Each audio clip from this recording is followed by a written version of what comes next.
an ambitious, popular young restaurant manager. She was a tremendous young person who had unlimited potential. We always thought she'd just light the world on fire. Is found beaten, stabbed, and suffocated. The person who did this absolutely wanted to guarantee that she was dead. Whoever did it ransacked the safe.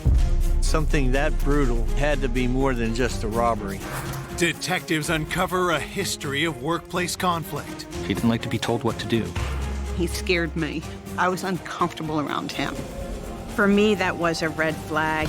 With the community on edge, another attack leaves them living in fear. It was such a similar homicide, a lone female employee and the use of a knife. You don't know if somebody's lurking out there and they're going to do it again. And new evidence confirms disturbing suspicions. The lab informed me that there was a match. I just couldn't believe what was happening. Like, when am I going to wake up? Terry's murder wasn't what it appeared to be.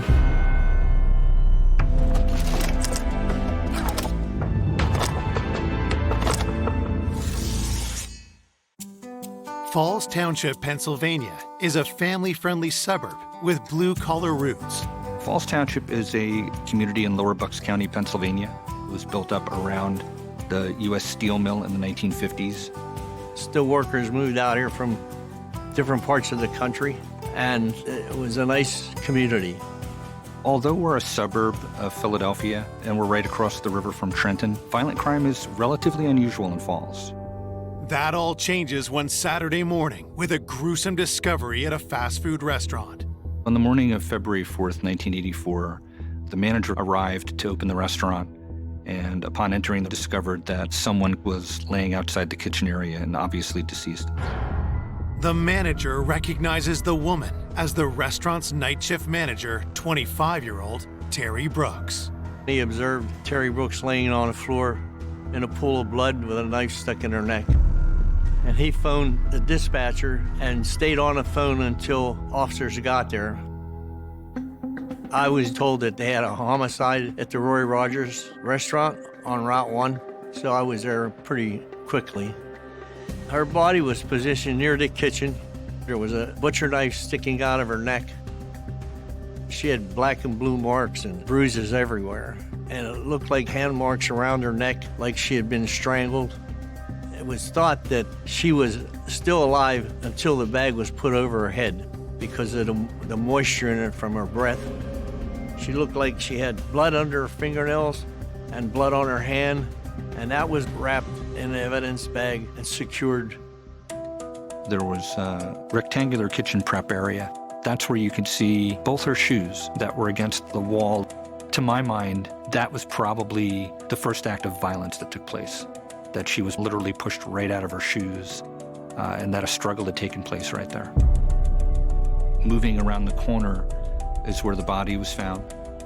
It looked like her body had been dragged on the floor to where she laid. Terry had her winter coat on, and her bag was also on the floor, like she was getting ready to leave. Further examination of the scene reveals evidence of another crime. In the office, the safe was open. There was a register drawer on the desk. The coins were scattered all over the floor. It just appeared that whoever did it ransacked the safe. There was money taken. It had all the earmarkings of a robbery homicide. It was fairly easy for the restaurant to get a count of what was missing, and it was around $2,500. Looking for more clues, detectives speak to the manager who discovered Terry's body. When the manager of the restaurant arrived around 6 in the morning, he found the inner vestibule door locked. The door to the interior of the building was locked, but the drive-through window was partially open. It appeared that the killer had left through the drive-through window because the metal pipe that was laid in the track as the kind of security measure to lock it up had been removed and laid to the side. But there was no sign of forced entry in the restaurant. Police believe Terry was killed sometime after midnight when the restaurant had closed. As detectives continue to process the crime scene, Terry's family discovers that she never returned home from work. The morning of the murder, Scott, the victim's fiance, knocks on the door to the Brooks family home. At the time, Terry lived with her parents. We hear a banging at the door, and it was Scott standing there. And he's like, Terry's car's not in the driveway. He tells them that he was driving by their house on his way to work and that he noticed Terry's car wasn't there. They then looked in her room and saw that, in fact, she wasn't home. And then Scott picked up the phone and dialed to Roy Rogers. And he goes, this is George Brooks, Terry Brooks's father. You know, she didn't come home last night. Is she okay? And they said, no, she's not. She, you know, has been murdered. I was kind of shocked they told him over the phone, but I just couldn't believe what was happening. Like, when am I going to wake up? It's a horrible thing. I was getting ready to go to work when my phone rang. I was getting a call from her stepmother to tell me so that I wouldn't see it on the news, and my heart just sunk. Terry Brooks grew up in Warminster, Pennsylvania, the oldest of 4 children. My mom and dad divorced. Terry was in 8th grade, and she kind of took over the mother role after that happened. Out of all of us, she was probably the most ambitious. We always thought, you know, Terry would have her own business one day, and she'd just light the world on fire. Terry took jobs in the restaurant industry and earned a reputation as a hard worker. I worked with Terry at an Italian restaurant. In the beginning, she was a server. I tended bar. She became management after working there for a while. She really, really took pride in her work and how she dealt with people. Soon after her promotion, she began a year-long romance with her coworker, Scott Keefe. She met Scott at the restaurant. He was the head chef. They had a good time together. Terry just came home one day with a ring on her finger, and we were all like, oh my God. While Terry planned her dream wedding for the upcoming summer, her career also started to take off. It was her dream to move forward to bigger things in the hotel business. And she had looked into getting a job with the Marriott Corporation. The positions she accepted with the Marriott was to be a manager of a Roy Rogers restaurant. I first met Terry when I started working at the Roy Rogers. She was my boss. She was always happy. She was very excited about her wedding, and she was excited to go dress shopping. I know she put the down payment on the honeymoon to Hawaii, and she was talking about the bridesmaid dresses. Terry and Scott were apartment hunting. There was a lot to do. It was at a time when all new things were happening in her life. Now, detectives must determine who could have killed this ambitious young woman just a few months before her wedding. They asked the family about Terry's movements in the hours leading up to her murder. Mr. and Mrs. Brooks last saw Terry the day before, Friday, February 3rd, 1984, when she left for work. Usually, her fiancé, Scott, would make sure that he went and closed with her every night. And her father was glad that Scott would go and close with her and be there to keep her safe. Scott was worried about Terry's security at the restaurant. He would go and sit with her while she finished everything up. Scott tells police he wasn't with Terry the night before. He had stayed home because he was working the early shift the following morning. Neither Scott nor Terry's parents are able to provide police with any leads. The family was really cooperative with the investigation. There was just nothing that they could volunteer or give us that would indicate that they knew anything about the case. It was completely out of the blue. There was no reason for them to feel that she was in any danger or in any jeopardy. I couldn't think of anybody who really disliked Terry, and I can't imagine anybody would dislike her that much to kill her. Investigators turned their attention to Terry's coworkers. It looked like it could possibly be a robbery, but the deeper we looked into to see how brutally she was murdered, it had to be more than just a robbery. Detectives want to know how Terry was thought of by her colleagues. Terry was a young woman who was very staunch about the procedures, and she enforced them strictly. She was a by-the-book person, and as long as you did your work the way you were supposed to, there were no problems. When police ask if Terry's management style made her any enemies, one name keeps coming up. Steve Daly was an employee that didn't adhere to the procedures. He was a little hot-headed. Steve scared me, to be honest. He was very rough, quick to anger. I was uncomfortable around him.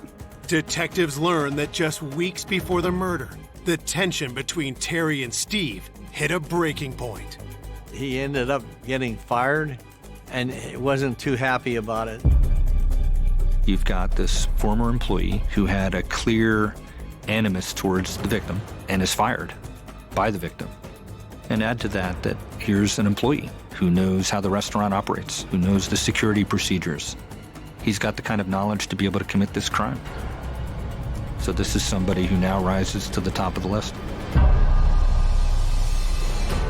Coming up, police zero in on a suspect. Fingerprints were found on one of the murder weapons. At that point, he admitted he took the money from the office. But conflicting statements frustrate detectives. It was completely a misdirection, a diversion. How could somebody do this and get away with it? Until the investigation takes a jaw-dropping turn. The polygraph operator said he was lying. It caught me by surprise. I remember him all of a sudden blowing up. It was the turning point in the investigation.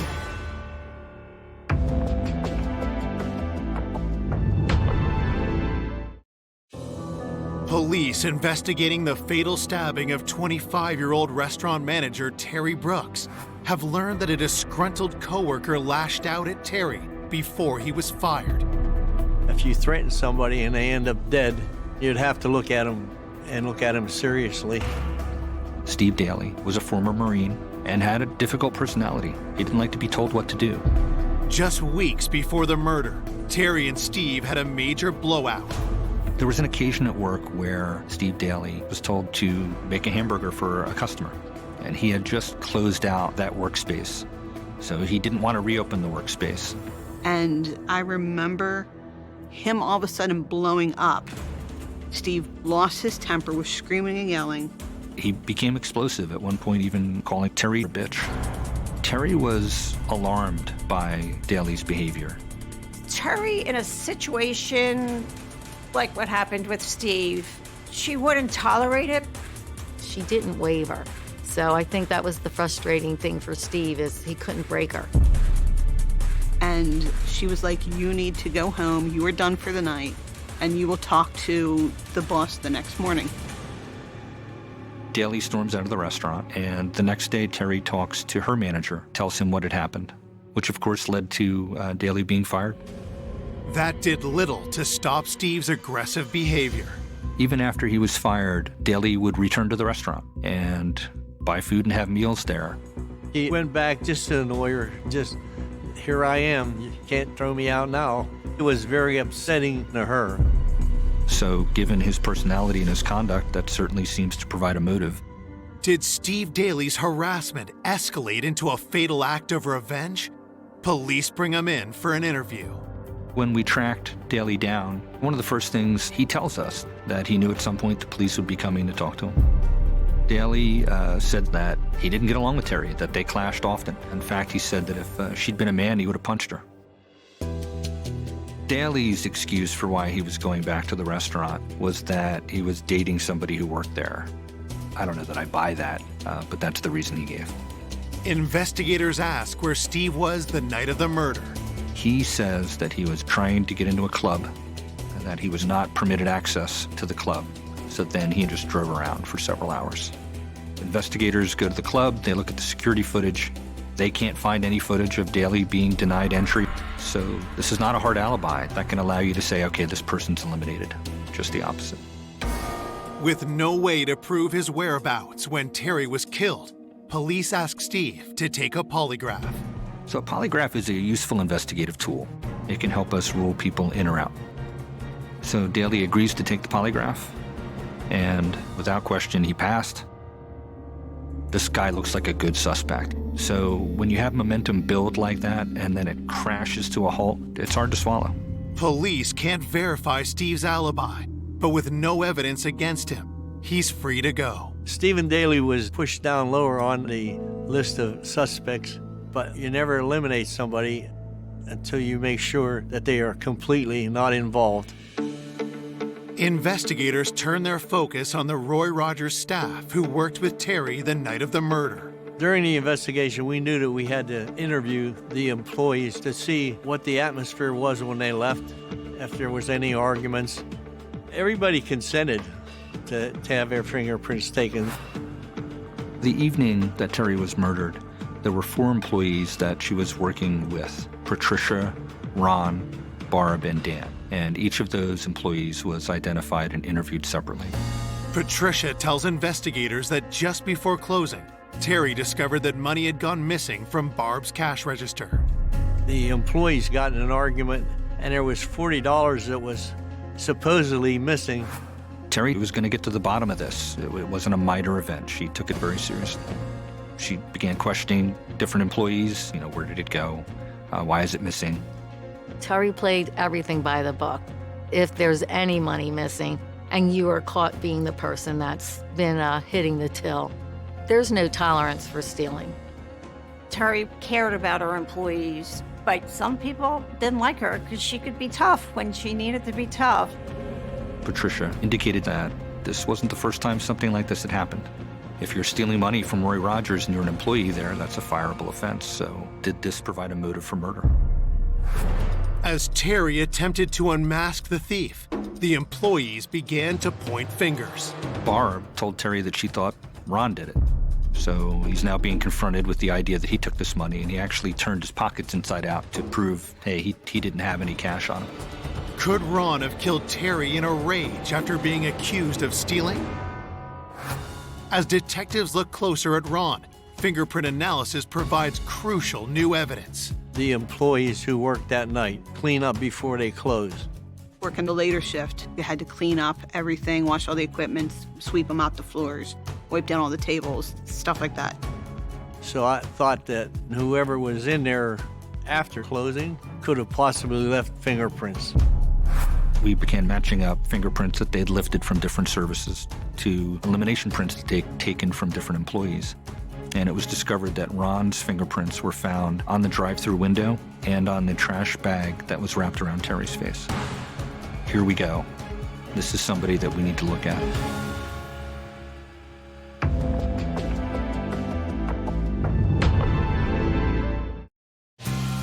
Investigators working to solve the Terry Brooks homicide have just got a match for fingerprints left at the crime scene. The evening that Terry was murdered, there were 4 employees that she was working with, including an employee named Ron, and Ron's fingerprints were found on the drive-through window and on the trash bag that was wrapped around Terry's face.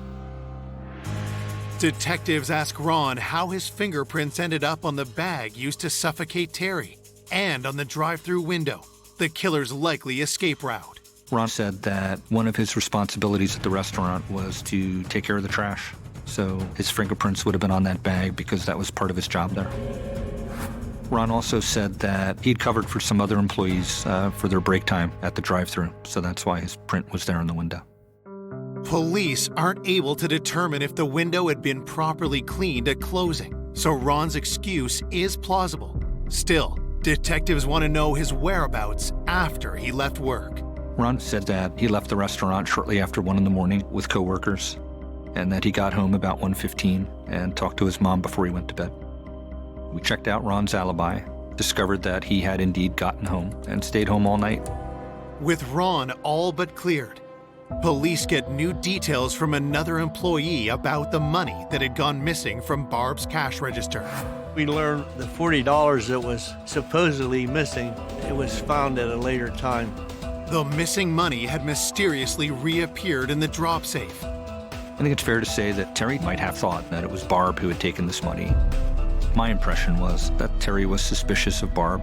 Police also learned that it was Barb's duty to close down the drive-thru. Those two things combined, the missing $40 and the fact that it was Barb's responsibility to lock that drive-thru window, and that ultimately it's found unlocked and it's believed to be where the killer left. puts her at the top of the suspect list. According to the work schedule, Barb and Terry were the last two employees at the restaurant. The policy of Roy Rogers for employees that were going to work past the end of their shift was that they would lock the doors and that there would be a minimum of 2 employees there. Could an argument between Terry and Barb over the missing money have turned deadly? Barb said that she was sent home early by Terry, and she was insistent that she close the window and place the pipe in the track to lock. And in looking into Barb's whereabouts, we discovered that she was picked up by her boyfriend, so she had an alibi. So it's conceivable that Terry was alone in the restaurant, working into the early hours of February 4th doing inventory. Police later confirmed the alibis of every employee who worked the night of the murder. When the autopsy report arrives, investigators hope it will give them a new lead. The pathologist found that Terry had been strangled, and the bone in the back of her neck was severed from the stab wound. There was a serious brain hemorrhage that was the result of her head being repeatedly banged against that hard concrete floor. And looking at that stab wound to her spine, it was likely she was conscious but paralyzed when the plastic trash bag was wrapped around her head. The autopsy report lists each of Terry's severe injuries as potentially fatal, but indicates asphyxiation as the likely cause of death. There was no indication that Terry had been sexually assaulted. You can't help but look at the way that Terry was killed and not think that the person who did this had such a high level of rage that they absolutely wanted to guarantee that she was dead. Material was collected from the knife that was left lodged in Terry's throat and under Terry's right ring finger, where the pathologist had identified a defensive wound. At the time of this murder in 1984, there was no DNA technology. Analysis of blood was really relegated to blood typing. By today's standards, the evidence was limited.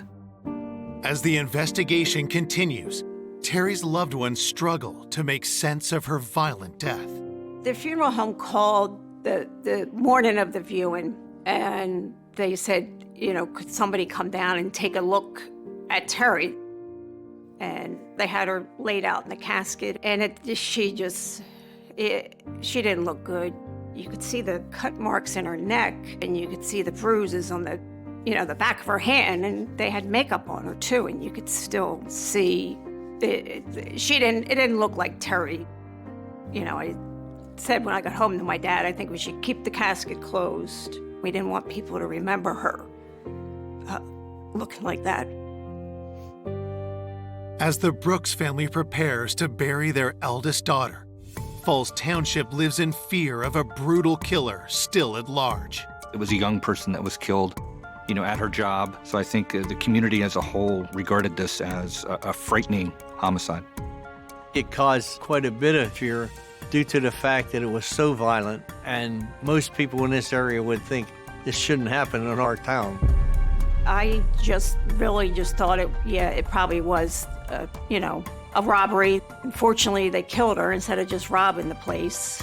But you don't know if somebody's lurking out there, and they're going to do it again.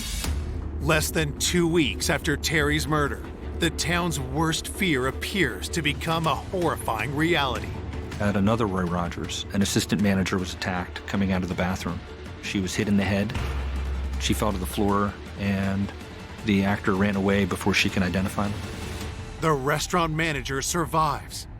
But just a week later in nearby Scranton, there's another brutal attack. A male attacker waited in the parking lot until there was a lone female employee, then made entry into the restaurant. But the money from the restaurant had already been dropped into the safe, so he took the female employee's money and then stabbed her to death. Detectives fear they have a serial killer on the loose. And when you take a community that was already stressed, it made it even worse.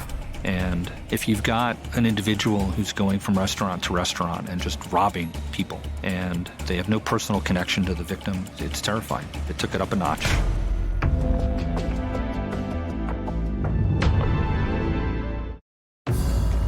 Three weeks after the murder of Terry Brooks, police have learned another restaurant employee has been stabbed to death in nearby Scranton. Scranton's just up the turnpike, and it's not really that far from us. So anything that would indicate a violent armed robbery we would have to look into. It was such a similar homicide, a lone female employee inside a restaurant, a male attacker, and the use of a knife. Investigators learn that a suspect has already been arrested. Could he also be Terry Brooks's killer? The person that committed this homicide in Scranton was a man named Steve Duffy. We sent investigators to go to Scranton to attempt to interview Duffy, and by the time we arrive, he has lawyered up. But we got a warrant to obtain his fingerprints and compare them to the fingerprints from the scene. But in the end, a fingerprint comparison indicated no connection to the homicide at our Roy Rogers.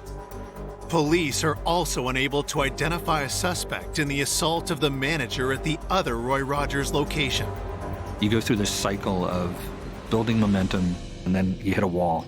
It's disheartening. It's been a month since Terry Brooks was found dead, and the killer is still at large. Something that brutal and that terrifying, you have to try to solve it, no matter how long it takes. But when the leads start running out, you get awful upset. As weeks turn to months, and you identify suspects and then eliminate them over and over again, the case went cold. An investigator, by necessity, has to move on to other cases. But for a family that loses a loved one to a homicide, they don't move on. When it first happened, you just assumed it was going to be solved. You think, well, how could somebody do this and get away with it? My dad's hair turned white within a year. He lost weight. It just destroyed him. It was hard for Terry's family, having to process the heartache of losing their daughter and not having closure over it. I couldn't imagine not having answers. There are no significant developments in the investigation for nearly 14 years. Then, in 1998, Falls Township's new police chief orders a fresh look at the Terry Brooks murder, and a local prosecutor is assigned to the case. One of the primary reasons that the police chief put this renewed focus on this case was that there had been developments in DNA technology during the 1990s. And part of the point of my assignment to have someone come in with a fresh point of view, it was just a matter of reviewing all of those reports and reviewing all the physical evidence. It caught me by surprise a bit when I opened up the bag that contained Terry's wallet. I found that you could still clearly smell Terry's perfume. And because I wasn't expecting it, it's one of those things that sort of triggers your emotions and brings you closer to the victim. A team is assembled for the renewed investigation. Lori said, take a look at this homicide. And she asked me what I thought, and apparently my answers were well enough to get me assigned to work on it. At the time that the homicide occurred, other robberies at fast food restaurants in the area caused law enforcement to form the initial theory that it was likely to have been a robbery. We had the advantage of knowing that the robbery-homicide track didn't work out, so we could start with a different theory. There were two things that really jumped out. One, that we could conduct victimology interviews and talk to some people who weren't interviewed back at the time. And two, develop some kind of forensic signature for the killer. As the lab works to extract the killer's DNA from crime scene evidence, investigators learn more about the victim, Terry Brooks. Victimology essentially means learning everything you possibly can about the victim.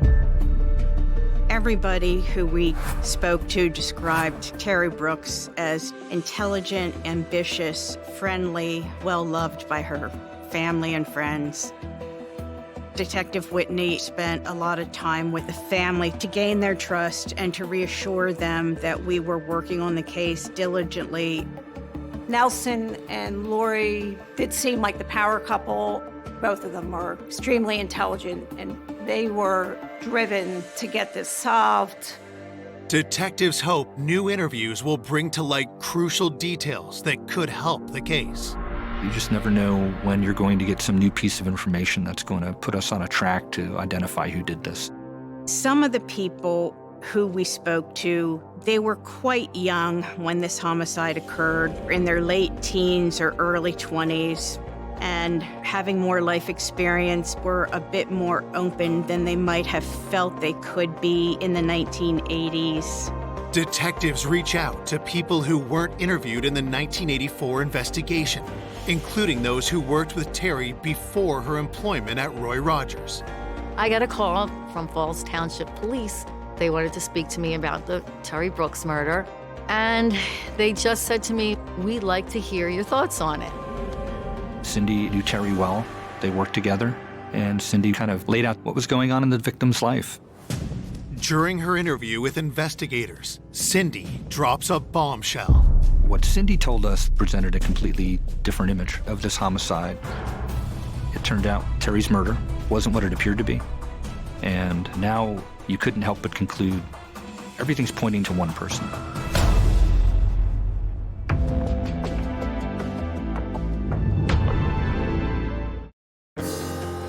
"14 years after the murder of Terry Brooks, cold case investigators have just received shocking new information from a friend and former coworker of Terry's. We asked what things did Terry share with, Cindy as a friend. And I said to them, Terry and her fiance Scott, their upcoming wedding at first was exciting for Terry. But I proceeded to tell them that the week before Terry had been murdered, she wanted to call off the wedding. She just realized that's not what she wanted. We knew Terry and Scott had just put down a deposit on their honeymoon, and their wedding was upcoming. And in the initial investigation, the officers that conducted it came away with the impression that they were a happy couple.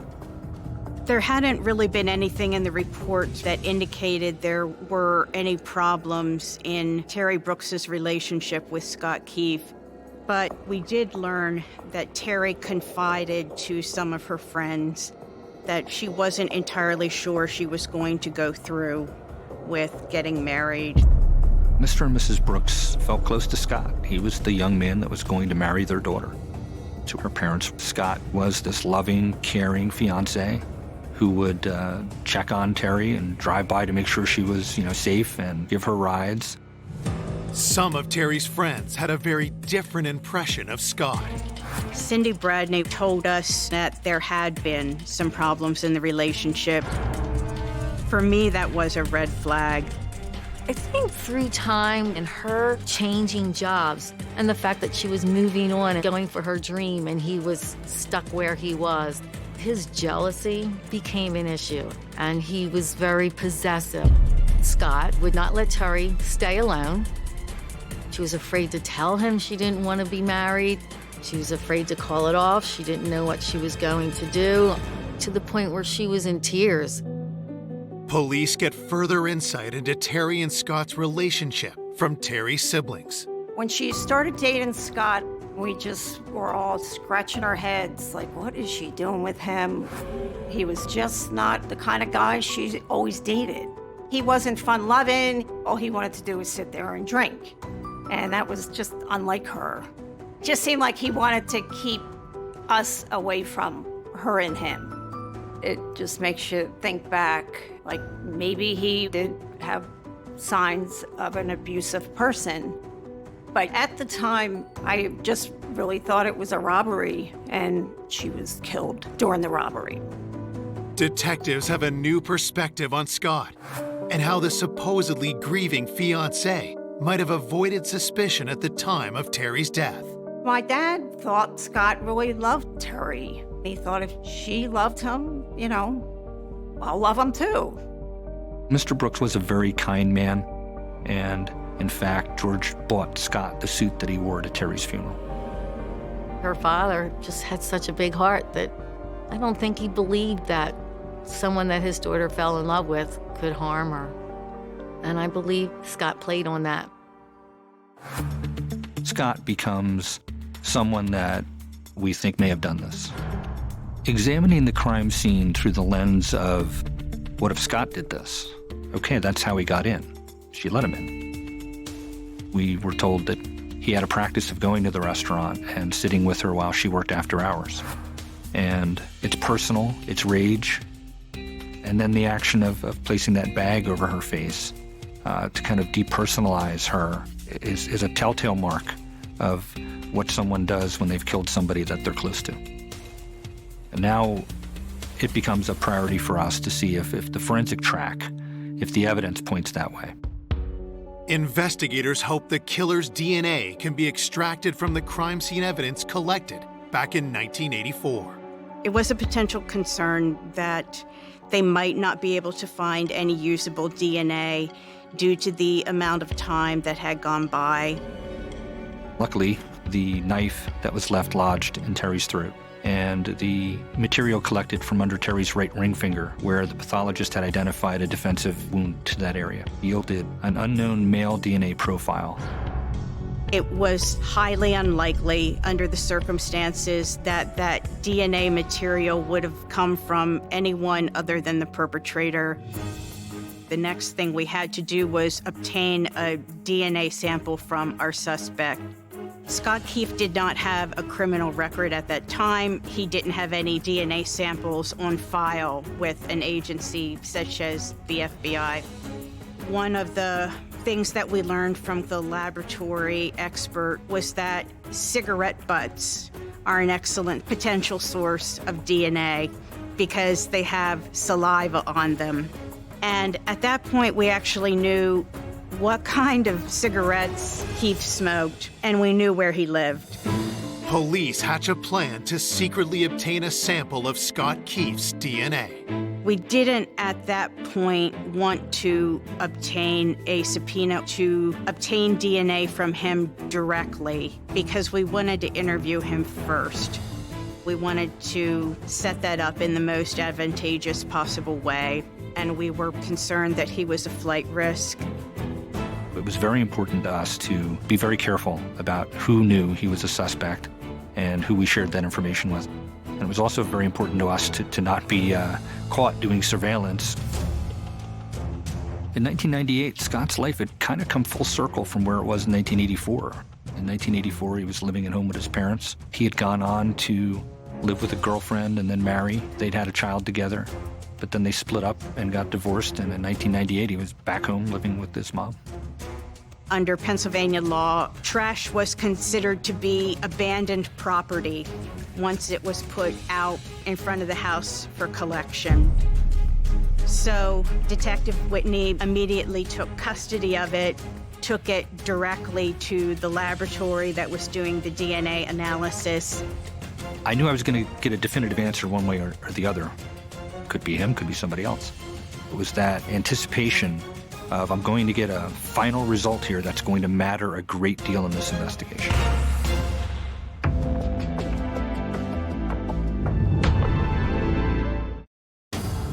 Police investigating the 1984 murder of Terry Brooks have secretly collected a DNA sample from her fiancé, Scott Keefe.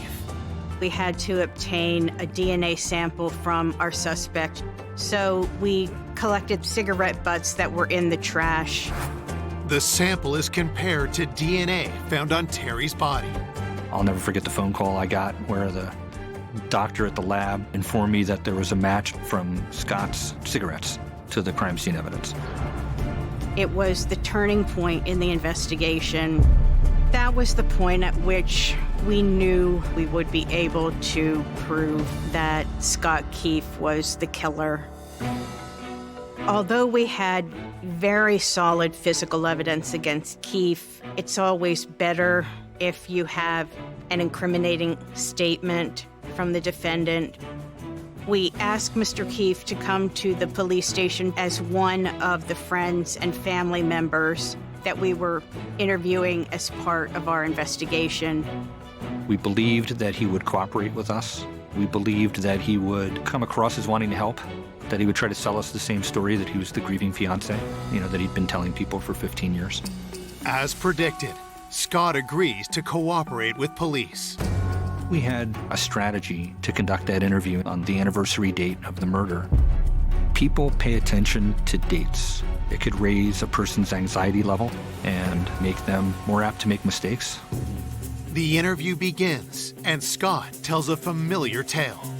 He told us the same story that he had told others over the years, that they were happy, this was the love of his life, and that somebody else had taken her away from him. If we came on too hard, we were too aggressive in our questioning, we felt he would lawyer up and stop the interview. So slowly we built towards the question of whether Scott had anything to do with this or any knowledge of it. And once we got to that point, we asked Scott if he would take a polygraph. You can never force anyone to undergo a polygraph examination, but he agreed to that. The polygraph operator said he was lying. So now Scott started to say things like, I didn't mean for this to happen. But then he caught himself and said, but I didn't do it. But over time, that culminated at one point in him saying, she came at me first. And that was the first time he put himself at the scene. Investigators keep the pressure on, and finally, Scott breaks. He admitted that she essentially told him that she wanted to break up with him, and he was enraged because of that. At one point, he punched her in the face. They struggled for a while in that kitchen prep area. A knife had fallen onto the floor, and he knocked her down and straddled her, choking her and banging her head repeatedly against the floor. But then he grabbed the knife and stabbed her with it, and it stuck in her throat. Then, in his words, he bent over to make sure she was dead, saw that she was still breathing, so he grabbed the trash can liner to wrap around her face to make sure that she would in fact die, and he said he didn't want to look at her face. At that point, he admitted he took the money from the office. He said he exited to the drive-through window to make it look like a robbery. Scott told us that the reason he went to the Brooks family home the morning of the murder was to make him look innocent. So he's surrounded by her family when the crime is supposedly discovered. It was completely a misdirection, a diversion that worked for 15 years for him. Scott is charged with first-degree murder. I was elated. I was like, thank God they finally nailed him. Because we waited a long time. Getting the answers of who killed my sister really gave my dad some comfort.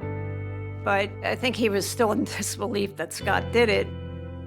We were just so happy we could tell her family that the person who had killed their daughter was in prison, and we were confident he was going to be convicted.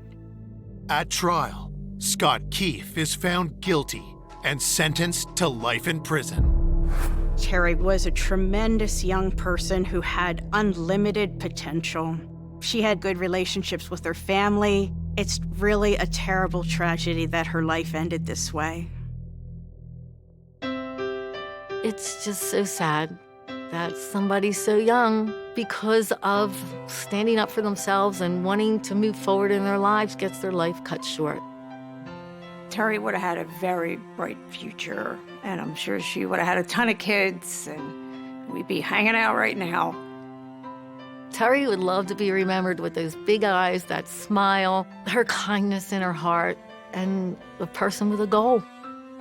She was truly a lovely, lovely person.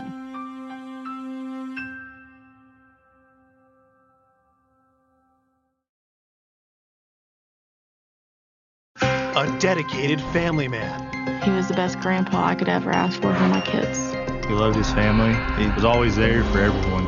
And a pillar of the community. He helped a lot of the people who were down on their luck. He was changing everyone's life. Is senselessly murdered. We noticed what looked like burn marks. Is this a torture type crime? Was he actually tortured? Detectives follow a trail of evidence. I noticed my dad's truck was gone.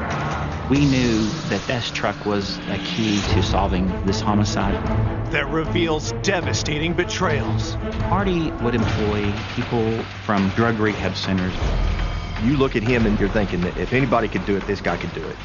Then a surprise lead reveals a killer no one imagined. I've told you guys everything I know. No, you haven't. We're pretty excited. We're just about to go nuts. It was a moment, I'll say that. I never thought he would do something like that. He's not the guy I would have picked to have committed this crime. I was in complete shock.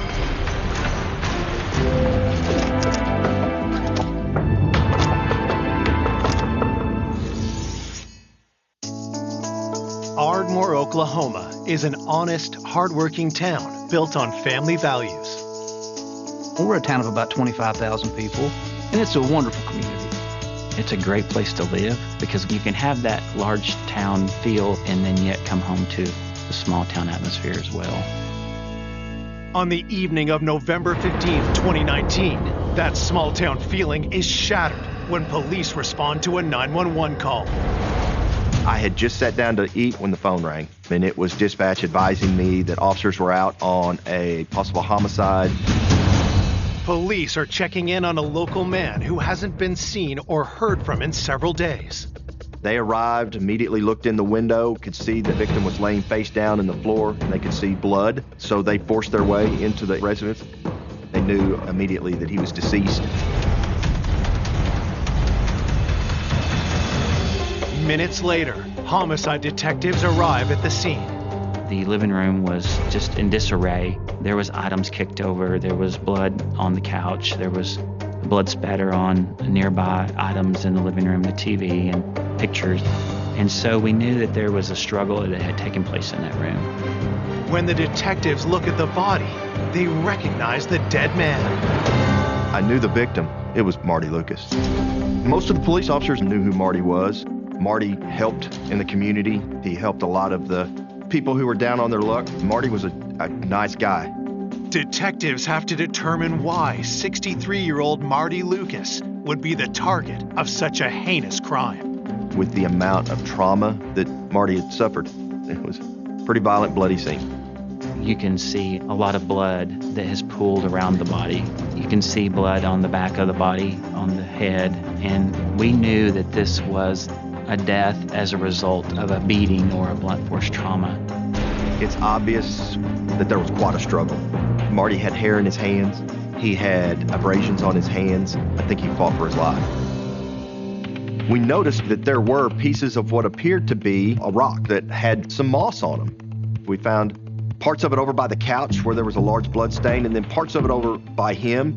We walked the exterior of the residence trying to find where maybe a rock would have come from. Immediately under the carport, there is a rock pathway. The walkway was missing a rock. So immediately we thought, well, whoever it was that did this took a rock from there and brought it with him. That indicated to us that this was premeditated. And so we believe that he or she had used it as a weapon against Marty, and in the process of that, it was broken. We didn't find very large pieces of it, and so we believe that the majority of that rock was taken from the scene. Police discover unusual markings on the body. We noticed what looked like burn marks on his shirt, like his shirt had been ironed. My initial reaction was not only has he been hit by an iron, he's been burned by an iron. Is this a torture type crime? Was he actually tortured? And so we believe maybe early on that the iron could have been a murder weapon, or at least an additional murder weapon in this case. But what could have been the motive for such a violent attack? Where his wallet would have been, someone had reached in and taken his wallet, because you could see the blood transfer, a handprint, like sliding down into his pants almost. We were pretty clear that this was a crime involving a robbery and theft. His wallet was missing along with his phones. Detectives make one more important observation. We thought whoever had killed Marty knew him because there wasn't a sign of forced entry. As investigators work, Marty's son Michael arrives at the scene. I went to his house. It was a nightmare. It's the worst day of my life. I was in shock once I seen what was actually inside. My husband called me. He said, my dad's dead. Someone killed him. And he was just screaming in my ear. He's like, I can't believe someone would kill my dad. I was in complete shock. He was such a nice person. Who would want to hurt him? Marty Lucas was born into a military family in 1956. After graduating high school, Marty got married and had 2 children, Jennifer and Michael. Michael and his dad were very, very close. He loved his family. He was always there for everyone, you know. He made sure to make time for everyone. I used to call him Papa Smurf because he's just really funny. He's short. He's just a real, bubbly person. My parents, they divorced when I was pretty young. Marty had struggles when my husband was a child and a teenager. He had a substance abuse problem. He had been in and out of trouble with the police, petty crimes that was a result of that addiction. In 2007, Marty got a second chance when he was offered a job as a carpenter and found renewed purpose in life. From then on, he straightened up and started his own business. Did really well. He turned his life around. He is one of the few success stories that I'm aware of in my career. Marty threw everything into rebuilding his life and his family. He taught me a lot of work-related skills at an early age. He let me start working with him when I was 12 years old. And my son, he's 8. He's already starting working him, basically, showing him skills like he did me when I was young. He was the best grandpa I could ever ask for my kids. Marty never forgot the second chance he'd been given and vowed to pay it forward. Marty would usually go to the halfway houses and get people that had just got out of jail or that have a hard time with their life and see if they would want to work for him. Basically, just giving workers second chances. He knew where they was coming from. He's been in their shoes. He taught these men and women new skills. He treated them with the utmost respect. Now investigators are left asking, who would want to bludgeon this well-respected contractor and caring grandfather to death? He really had no enemies, and just to see that the way that he died was so brutal, it was very difficult to know that someone would be capable of doing something like that. As detectives finish up at the crime scene, they turn to Marty's son, who gives them a crucial lead. When I showed up, I noticed that my dad's truck was gone. That really threw me off because he wouldn't even let me drive his truck. He wouldn't loan the truck out to no one. It was a Chevy pickup that originally had belonged to Marty's father. That truck was everything to him. Detectives put out a bolo, or be on the lookout for the missing truck. We needed to find the truck and maybe hope that either the suspect was still driving it or that they left behind evidence that we could identify. We knew that this truck was a key to solving this homicide. Investigators ask Marty's loved ones who they think would have seen him last. We found out that Marty had been missing 2 or 3 days prior to the Friday the 15th that we found his body. And one of the things we were told by family and friends is that Marty goes to this Valero gas station every morning to get coffee. The Valero had video that pointed down the street that the crime occurred on. The manager said that Marty had arrived last at that store on Tuesday morning. Detectives searched the security footage. On the day after Marty was last seen alive, and 3 days before his body was found, the truck appears. Marty's truck was very unique, dark green color with custom wheels. This green truck was in a big hurry and it pulled out in front of a semi-truck and it was almost in an accident that we had captured on video. Investigators need to track down Marty's truck and whoever is behind the wheel. We thought if we find the truck, we're probably going to find our suspect. This is going to be our guy. Coming up, detectives uncover suspects with dark pasts. They said, violent. I thought, good Lord, if he gets violent, I don't know what I'm going to do. She had frequented a lot of the local casinos. She knew he had large sums of cash. This was the break that we needed. And the trail leads to an unlikely killer. You're not going to think that this is someone who could kill somebody. And that kind of broke open a whole new layer of the case. The investigation took off at warp speed because we think we've got our guy.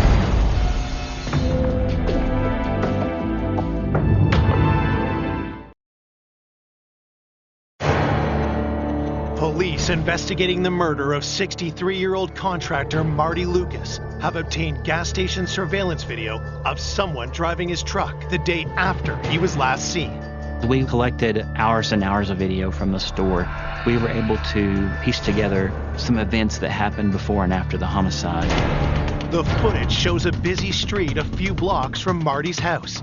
When detectives scour the rest of the security tapes, something grabs their attention. On Wednesday morning, just after daylight, you can see a gentleman walking from the direction of Motel 6, and that person was walking towards Marty's home. Is this unidentified man involved in Marty's murder? You can see the suspect. Then an hour later, you can see on the video that there's one guy in the truck, that there's a single person in the truck. And so we thought he might be the same person that was in that video. Marty did not allow just anyone to drive this truck. In fact, he did not allow anyone to drive this truck. We had to follow the stolen truck. That was really going to be our key to solving this case. While officers continue their search for the truck, detectives return to speak to Marty's family and friends. That's one of the things we were trying to just nail down is, who has Marty been hanging out with lately? Who has he been working with? Who has he had problems with, if anyone? Police learn that along with helping people back up on their feet, Marty often forged friendships with those he employed. Marty would become close with some of the men that he worked with or that he would hire and try to get to know them. There's probably about 6 or 7 of them I actually got pretty close to. He built up friendships with them. Amanda and Jason, Marty's neighbors, were very close to him. Amanda used to work for Marty because she paints very well. He didn't look down on me for, I was trying to get my life back on track. And he told me he did it, so you can do it. Marty would bring a lot of these folks to family dinners or get-togethers. He tried to bring them into his family. But now, police want to know, had Marty's generosity and business exposed him to danger? He paid all of his people in cash. And that's just the way it is in the day laborers with those guys.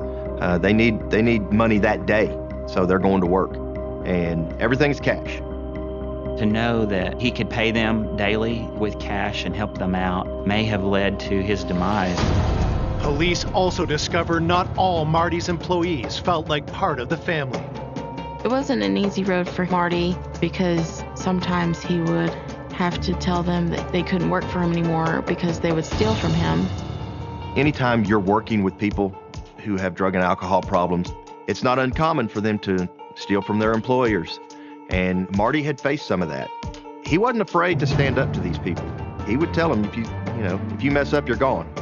So our list of suspects was a mile long. We were given several names, but yeah, it was so difficult for investigators because it was going to be hard to track them down. Where they were staying, they usually don't keep jobs very long. As detectives begin tracking down Marty's current and former employees, they ask his neighbor if anyone had a grudge against him. Well, I initially went to interview Amanda, and she said, over the last month or so, there's been some rough-looking characters over there. 1 month before his death, he had been hanging out with these new people, and they were helping him work on his truck and then had to redo the job. She thought maybe there had been some anger issues between the victim and those guys. The day they were there working, Marty seemed to be pacing back and forth like they were taking too long. And he didn't want to, leave them at his house. They were making too big of a mess. He was upset about that. Amanda didn't know the men, but had overheard Marty talk to the man in charge. One was a guy named Junior, and so this was someone that we wanted to speak with. There's just one problem. We did not know who Junior was. We knew this to be probably a nickname, and that's all we really knew. While detectives plan to search for Junior, Amanda also provides them with the name of another one of Marty's former employees. Marty met Chris Dyer at a Valero, the local convenience store that he went to nearly every morning to get a cup of coffee. Chris had recently been fired from that store, had a falling out with the owner, and Marty had employed him. I know Chris Dyer had worked for Marty, had been fired from there for drug use. He'd had a criminal past. He'd been arrested and had an addiction problem with drugs and alcohol. Officers speak with the owner of the Valero station where Chris once worked. The owner-manager of the Valero store reaffirmed that Chris was just not a very good guy, that he had had trouble employing him, and so he felt like that he needed to let Chris go because there was always drama, that Chris was basically just at rock bottom and desperate for money. Chris Dyer knew that Marty carried several $100s. When he paid him for a job, he would pay him at the end of the day, and he would pay him with cash. Was Chris Dyer desperate enough to bludgeon Marty Lucas to death?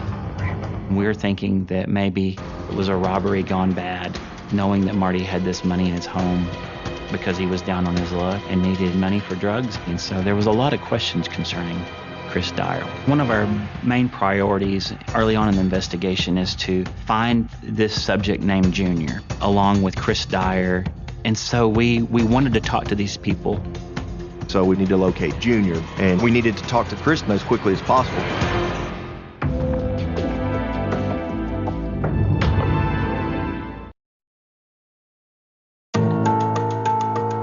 Police investigating the murder of contractor Marty Lucas are chasing multiple leads as they search for his killer and stolen truck. They've set their sights on two of Marty's employees, an unidentified man called Junior and a recently fired laborer named Chris Dyer.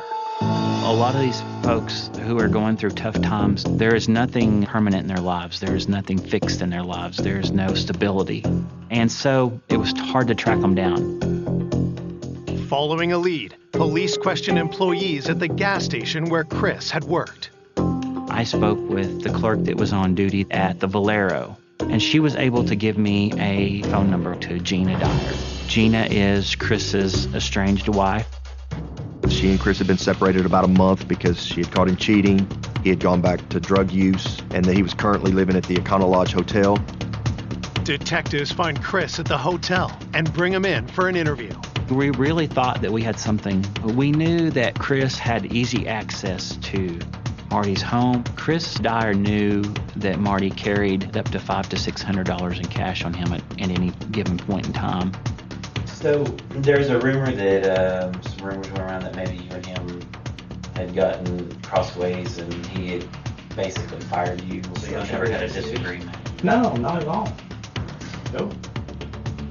I'd like to know who in the hell's saying that, because that's bullshit. Pardon my French. Police know better than to trust Chris's word. We knew that Chris Dyer is down on his luck and had run-ins with the law, and well, maybe this is our killer. This is who it is. And then you get him in an interview room and he's cooperative and he's genuine. In fact, he was very distraught over Marty's death. I hope you catch who the hell did it and fry their ass. Yeah, I know, right? But he was, man, that guy would do anything for anybody. I had some empathy there because he'd been in trouble before too. And damn sure didn't deserve to go out like that. I think he considered Marty a friend, even though Marty had fired him. Would you be willing for us to go through your truck, look through your hotel room, to see if there's anything that would be... Yeah, I got that we can roll you out? Marty had what we would consider defensive wounds to the hands. There was hair and blood under the fingernails of the body. And so we knew that there was some type of altercation. We knew that there had to be injuries on our suspect or suspects. And Chris had none of that. He had no recent cuts or bruises. In order to officially rule Chris out as a suspect, detectives checked Chris's alibi. He said he had gone to Kingston, Oklahoma, which is nearby, with Krista, his girlfriend. I believe it was the Wednesday before. Police bring Krista in for an interview. Is it possible that he slipped out of the room one night while you were sleeping, left, went and did something? No. I have to say that just could not be possible. His girlfriend also corroborated Chris's timeline as to what his story was. He had an alibi for that timeline, but he just didn't appear to be involved. With nothing to link Chris to the murder, police are forced to let him go. Investigators hope Marty's preliminary autopsy report will provide more leads. The significant thing for us from the autopsy was the fact the cause of death was blunt force trauma to the head, including the large gash to his head. Obviously, he was hit with something other than the rock because of the laceration on his head and because of the burn marks. These burns that was on his back and part of his right arm came back as a post-mortem burns, which was very interesting to us, which means that they were caused after Marty had passed away. Initially, we were looking at these burns to the body as being type of a torture. Now, we believe the iron was used as a secondary weapon after. So the suspect didn't realize that. In his rage, he didn't know that Marty had already died, and he continued to hit him with this iron. The preliminary autopsy report doesn't conclude whether the rock or iron ultimately killed Marty, and an exact time of death remains undetermined. Meanwhile, with the killer still at large, the worry takes a toll on Marty's family. His son, Michael's always a quiet person, but he was like a walking zombie. I couldn't sleep at night. I'd stay up during the day, It's fear for my family. Just because, like, I had no clue who would do this to my dad. Michael was really panicked. Marty had so many different men working with him. I was very fearful of my life. As police continue their search for other suspects, including the former employee Junior who worked on Marty's truck, a lead comes in about someone close to Marty who might have had a motive. One of Marty's friends had called one of our patrol officers and told him that Marty was dating a lady named Donna Hargrave. So Donna Hargrave is somebody that probably everybody at the Ardmore Police Department is familiar with and knows on site. We knew Donna had a drug problem as well. She did have a few run-ins with police and frequented a lot of the local casinos. Could Donna's vices have pushed her to murder Marty? She knew Marty and knew that he had large sums of cash, and because she is a known drug user, that perhaps she had enlisted the assistance of another known drug user to go rob Marty. That was a scenario, obviously had some possibility to it. That's why we needed to talk to Donna as quickly as possible. Officers bring Donna down to the police department for an interview. Upon bringing her into the interview room, she was handcuffed, and I knew she had not come up there willingly. What's this about? Yes, if I'm not under arrest, then why do y'all have a reason to search me? She was really uncooperative. She did not want to speak to us. Okay, what is this about? Please get this over with and tell me what it's about. Okay, so... Somebody who I've been hanging with. Yeah. Okay, who? Marty Lucas. Alright, that people. And that's straight up.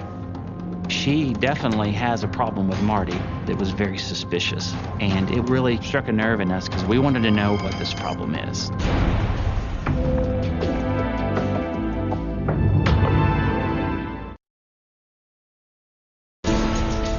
Two days after finding the body of 63-year-old Marty Lucas, police are interviewing his former girlfriend, Donna Hargrave, a woman with a long criminal history and a grudge against Marty. She had been arrested many times here in Ardmore. She had been known to be at least uncooperative with police, if not somewhat violent and unruly. She didn't really care too much for Marty. We thought maybe she had something to do with his death. It pissed me off because he was just being a dickhead. So when you said him, what are you mad at him about? He just promised things and don't ever fall through. Like I talked to Marty about moving my trailer over to him. Over to his house or something. He said no. He knew that she had not been clean and that she had not been trying to straighten up, and that he wasn't going to help her as long as she wasn't trying to help herself. Could Marty's rejection have led Donna to do something unthinkable? So if I were to tell you something bad happened to Marty, what would you say? What do you mean? What's wrong with him? Well, if I were to tell you he was dead, someone did something to him, what would you say about that?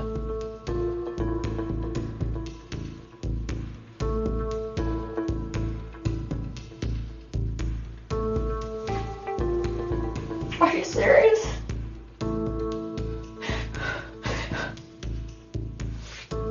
Yeah.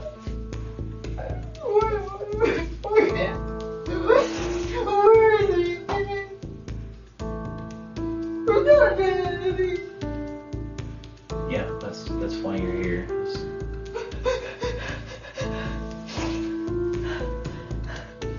This was a girl that was very hardened, and for her to break down and to cry and was very genuinely upset over Marty's death. She did say that they had recently broken up and that she hadn't seen him anytime in the last 4, 5, 7 days. Can you kind of start like maybe Wednesday morning and tell me where you were, what you did, where you went? At my mom's and I slept all day. Okay. And we were able to pretty quickly corroborate where she had been. It was unlikely that she had anything to do with his death. However, we did not rule her out immediately. Days after Marty's gruesome death, his family and friends come together to say their goodbyes.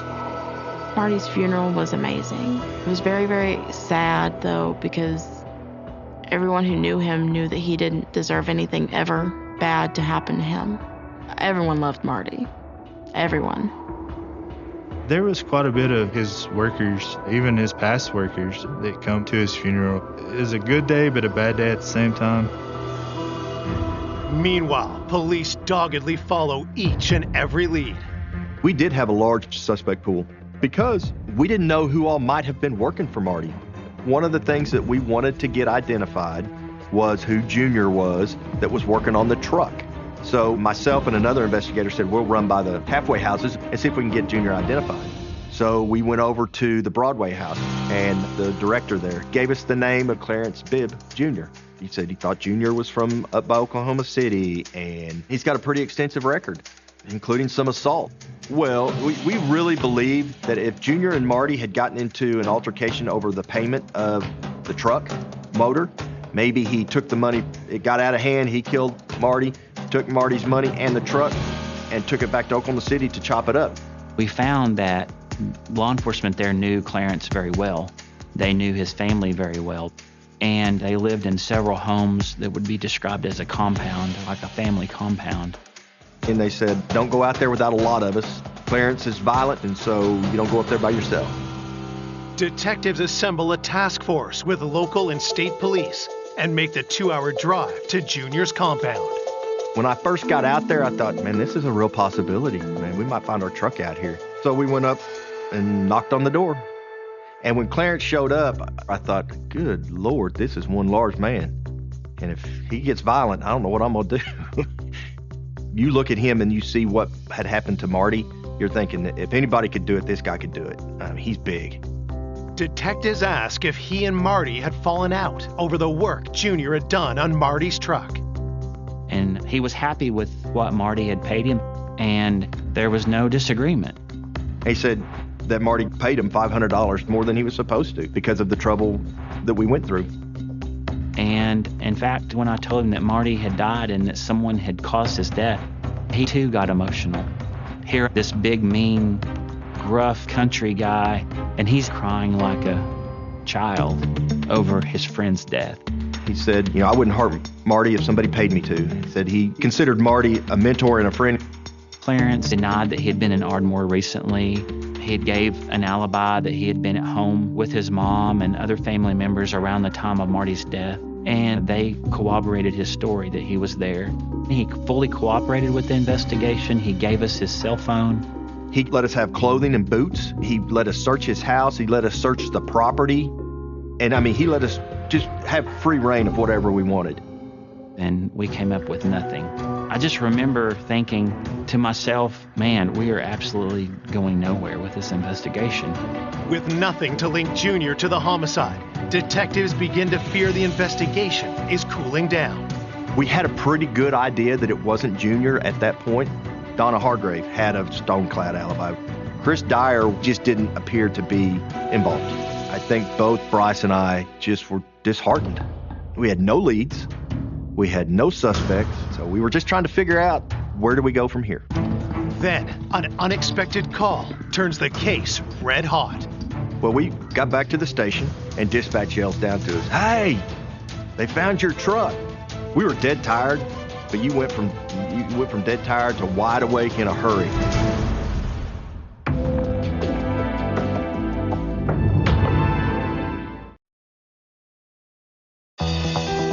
Four days into the investigation of Marty Lucas's murder, detectives get the break they were looking for: Marty's missing truck. And I remember the dispatcher telling me they found the truck. And I said, where is it? And they said in Springdale, Arkansas.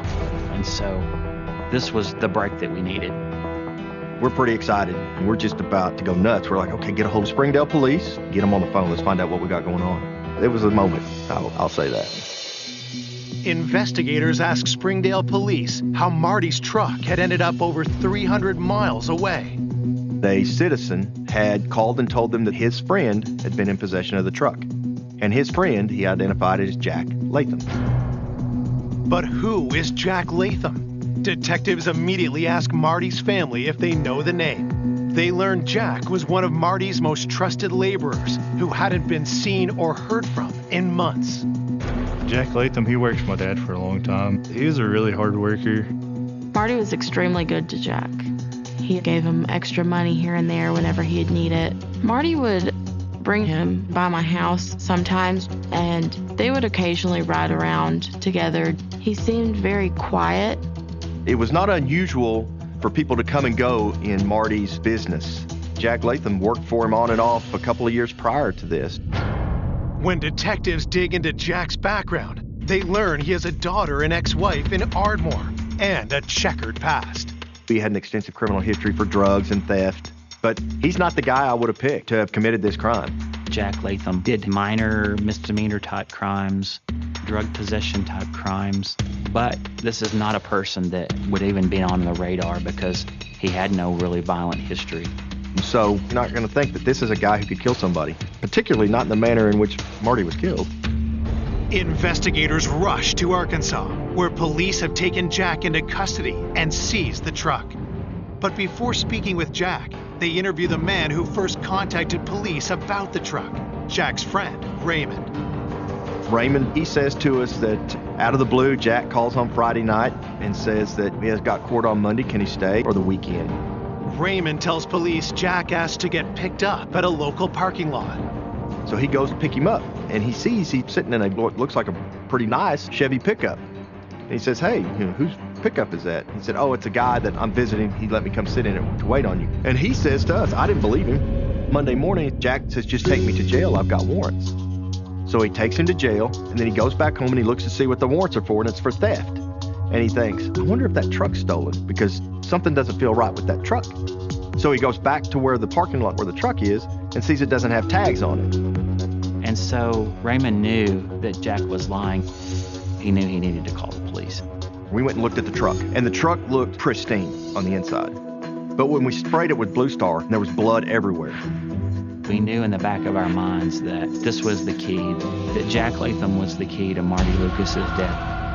And then the investigation took off at warp speed because, yeah, we think we've got our guy. We went to the Benton County Jail and interviewed Jack that day. First thing I noticed about him is he's slight of build. He's not very big. He seems to be very reserved and meek. He doesn't seem to be what I would picture to be a killer. Then police noticed something else about Jack's appearance. He looked pretty bad. He had some injuries to his face. He had this greenish brown black eye or injury to his eye. He had a minor abrasion to his lip. Could Jack have suffered his injuries while attacking his former boss, Marty? Police start by asking Jack when he was in Ardmore last. Okay. I guess at some point in time you've been in Ardmore, been around Ardmore, or living in Ardmore or something? Yeah, a long time ago, about 6 years ago. Jack tells detectives he's recently been living 200 miles away in Enid, Oklahoma. Who were you staying with? My brother and him. Then, investigators cut to the chase. We've been working on an investigation for the last almost a week now. Your name's come up, and before I can really get into a lot of questions with you and details and explain to you, why we're here and all that, I got to read you your Miranda rights. After we Mirandized him, he said he didn't want to talk to us anymore. Do you wish to make a statement, or will you answer any questions that we have for you today? No. No? Okay. With Jack refusing to talk, police need to find a way to place him near Marty's house at the time of the murder. So, in his initial interview, he tells us that he hasn't been to Ardmore, that he came down here from his brother's house in Enid. I called Enid PD, and they went out, they talked with the brother, they talked with the brother's wife. They said, yes, he has been here at our house. But then detectives get a stunning piece of information Jack hadn't shared. His brother's wife said I'd put him on the bus to go see his wife and daughter in Ardmore on the Monday morning before Marty had been killed. So we knew he had gotten to Ardmore. The next day we got a hold of the bus and found out that yes, indeed, he had been at Ardmore. With Jack still in custody, police drive back to Ardmore. The detectives got a search warrant and looked through Jack's phone, and that led them to his ex-wife and daughter. Did you see your dad in the truck last week? Yeah. Okay. Do you understand what kind of trouble your dad's possibly in? He's been detained as a suspect in a homicide. So you for sure haven't seen your dad since he's been in Ardmore. Investigators talk to Jack's ex-wife, Teresa, next. Has he came to visit you lately? No? But I haven't seen from him or heard from him. So would it surprise you to know that Jack is involved in a homicide here in Ardmore? Yeah, because it doesn't seem like him. Both of them said they haven't seen Jack. He hadn't been in Ardmore. They don't know what we're talking about. And we knew this was not true because on Jack's phone, we knew that he had called Teresa and Shelby. And during that interview with Teresa, I laid it out for her. I just flat out told her I knew she was lying. I'm not saying anything. I've told you guys everything I know. No, you haven't. Yes, sir, I have. No, you haven't. And we can prove it. It's a matter of time before we put you in that truck. We put you in that truck, it starts getting serious in a real quick hurry. Police start to question if Jack's ex-wife and daughter are involved in Marty's murder. At that point, she decided that she didn't want to talk to us anymore, and she and Shelby left. And I just told her, we're not going to stop. We're going to solve this crime with or without you. The only question is, what's your role going to be? Less than 24 hours later, police get a call. The next day, early morning, the next morning, Teresa called, said, I want to come back and talk. So from that, I mean, that kind of broke open a whole new layer of the case.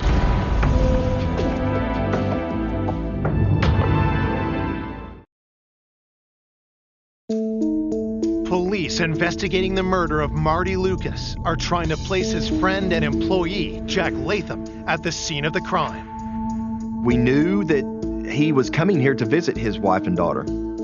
They both told investigators that they did not know where Jack was. They had not seen Jack. He had not been in Ardmore. But Jack's daughter and ex-wife returned to the police station the next day. Yesterday, you were pretty firm that you didn't know nothing. I was really scared and I thought about it all night and I felt really bad. Really hit home, so I had to tell the truth. I did see Jack on the 11th and 12th. Which was what, Monday and Tuesday? Monday and Tuesday. Okay. And he dropped us off at my mom's house on the 13th in the morning. Teresa says Jack stayed at an Ardmore motel on Monday and Tuesday nights. They said Jack had called Marty to see if he had any work for him. And Marty said, no, I can't use you. I don't need you right now. And do you know what day that was? Tuesday night? They both said that about 8 or 8:30 on that Wednesday morning, Jack left, sent an officer to Motel 6 to see if they had video. And sure enough, we've got video of Jack Latham leaving Motel 6, wearing the same clothes as the person that's walking. The Bolero camera picks up. About an hour later, a green Chevrolet truck that we believe was Marty's truck shows up in the parking lot in Motel 6. You watch him go over to a dumpster, throw something in the dumpster, which we believe was the rock and the iron. Where did he go get the truck? He said his friend gave it to him. Then, Jack did something even more suspicious. When he came in, he went straight to the sink and washed his hands. He did wipe his face down, and he put his hoodie on, and he told me that he did something bad, but he wouldn't tell me what. He said, we gotta leave, we gotta get out of here. He drops them off, and they don't see him again. And so by then, yeah, we got enough to file charges on Jack Latham. I called the family members and told them what we knew. I was very shocked because Jack had been in my house around my children. He just acted very shy, but he didn't act like he would hurt anyone. It was shocking to me because he treated Jack with respect like he did everyone else. Police charge Jack Latham with first-degree murder and extradite him from Arkansas. When he arrives in Ardmore, Jack starts talking. Jack told me that he was in desperate need of money. He had no job. He needed money for drugs. And he knew that Marty Lucas was the source of that money. Marty had told him no, that he knew that he wasn't clean. His story was that a physical altercation occurred, that he took a rock paperweight from the kitchen table, struck Marty with it, that in his words, he freaked out, took the keys to the truck and a few $100s from the wallet and left the area. Jack denies attacking Marty with a stone from outside or the iron. There were some aspects where he seemed to truly be confused about what had happened because he was strung out on drugs, including was there an iron used. So what had really happened? Police have their own theory as to how the murder played out. We believe that this was premeditated. I think he went to Marty's house, and I think he picked that rock up on the outside of the house and he knocked on the door, because I don't think he was going to take no for an answer. And when Marty told him no, a fight ensued in which he struck Marty with the rock. I think Marty fought back. He struck him with the iron, which was readily available, and then burned him with it, whether on purpose or on accident. He took the iron and he took the rock with him, and he disposed of the evidence, and he drove to Arkansas. It was absolutely senseless over a few $100s. Despite the evidence, prosecutors worry defense lawyers will try to argue Jack was desperate and never planned to kill Marty. I thought that this case met the elements from a legal standpoint of first-degree murder, but then you have to be mindful of the fact that a jury would think also Jack's explanation is somewhat believable. He's a hopeless junkie. He's desperate for money. With the family's consent, prosecutors charged Jack with second-degree murder. We didn't want to risk going to trial and then letting him free. In October 2020, Jack Latham pleads guilty and is sentenced to 25 years in prison. I feel like we got justice. I know he's going to be locked up and my family's going to be safe. Jack was very unexpected as a killer because he just didn't act like he was that type of person.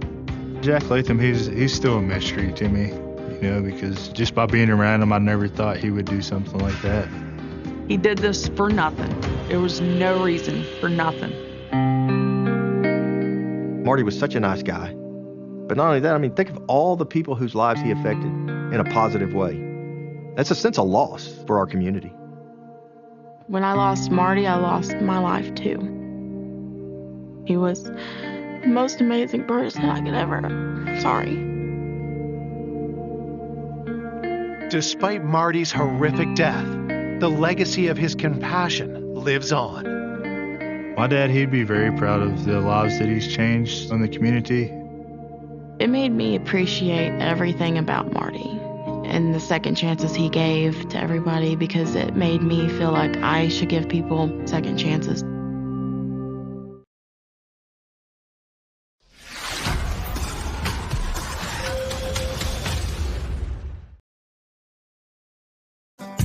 A brilliant, free-spirited college student. Barbara was very creative. She was always very theatrical. I always thought she was a genius because everything came so easy to her. Is found brutally murdered in a mountain canyon. We could see 5 or 6 gunshot wounds. There was some speculations that she had been sexually assaulted. A clue left by the victim leads to surprising suspects. He finds this note addressed to all the Mormon roommates that she was leaving to go be with her people. Just how bad was this relationship with her roommates, and what could it cause anyone to do? And a series of bizarre twists. He's telling us that bullet holes were in a triangular pattern, and that's a sign of a possible Satan killing.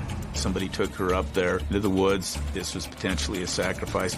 Until the evidence reveals a killer no one saw coming. There was DNA from the soil that was underneath her body. It was like finding a needle in a haystack, a big haystack. It just didn't seem like somebody who would kill somebody.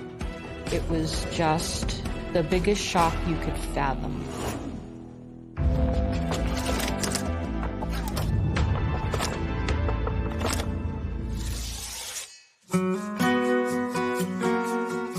Provo, Utah, a small college town in a picture-perfect mountain setting.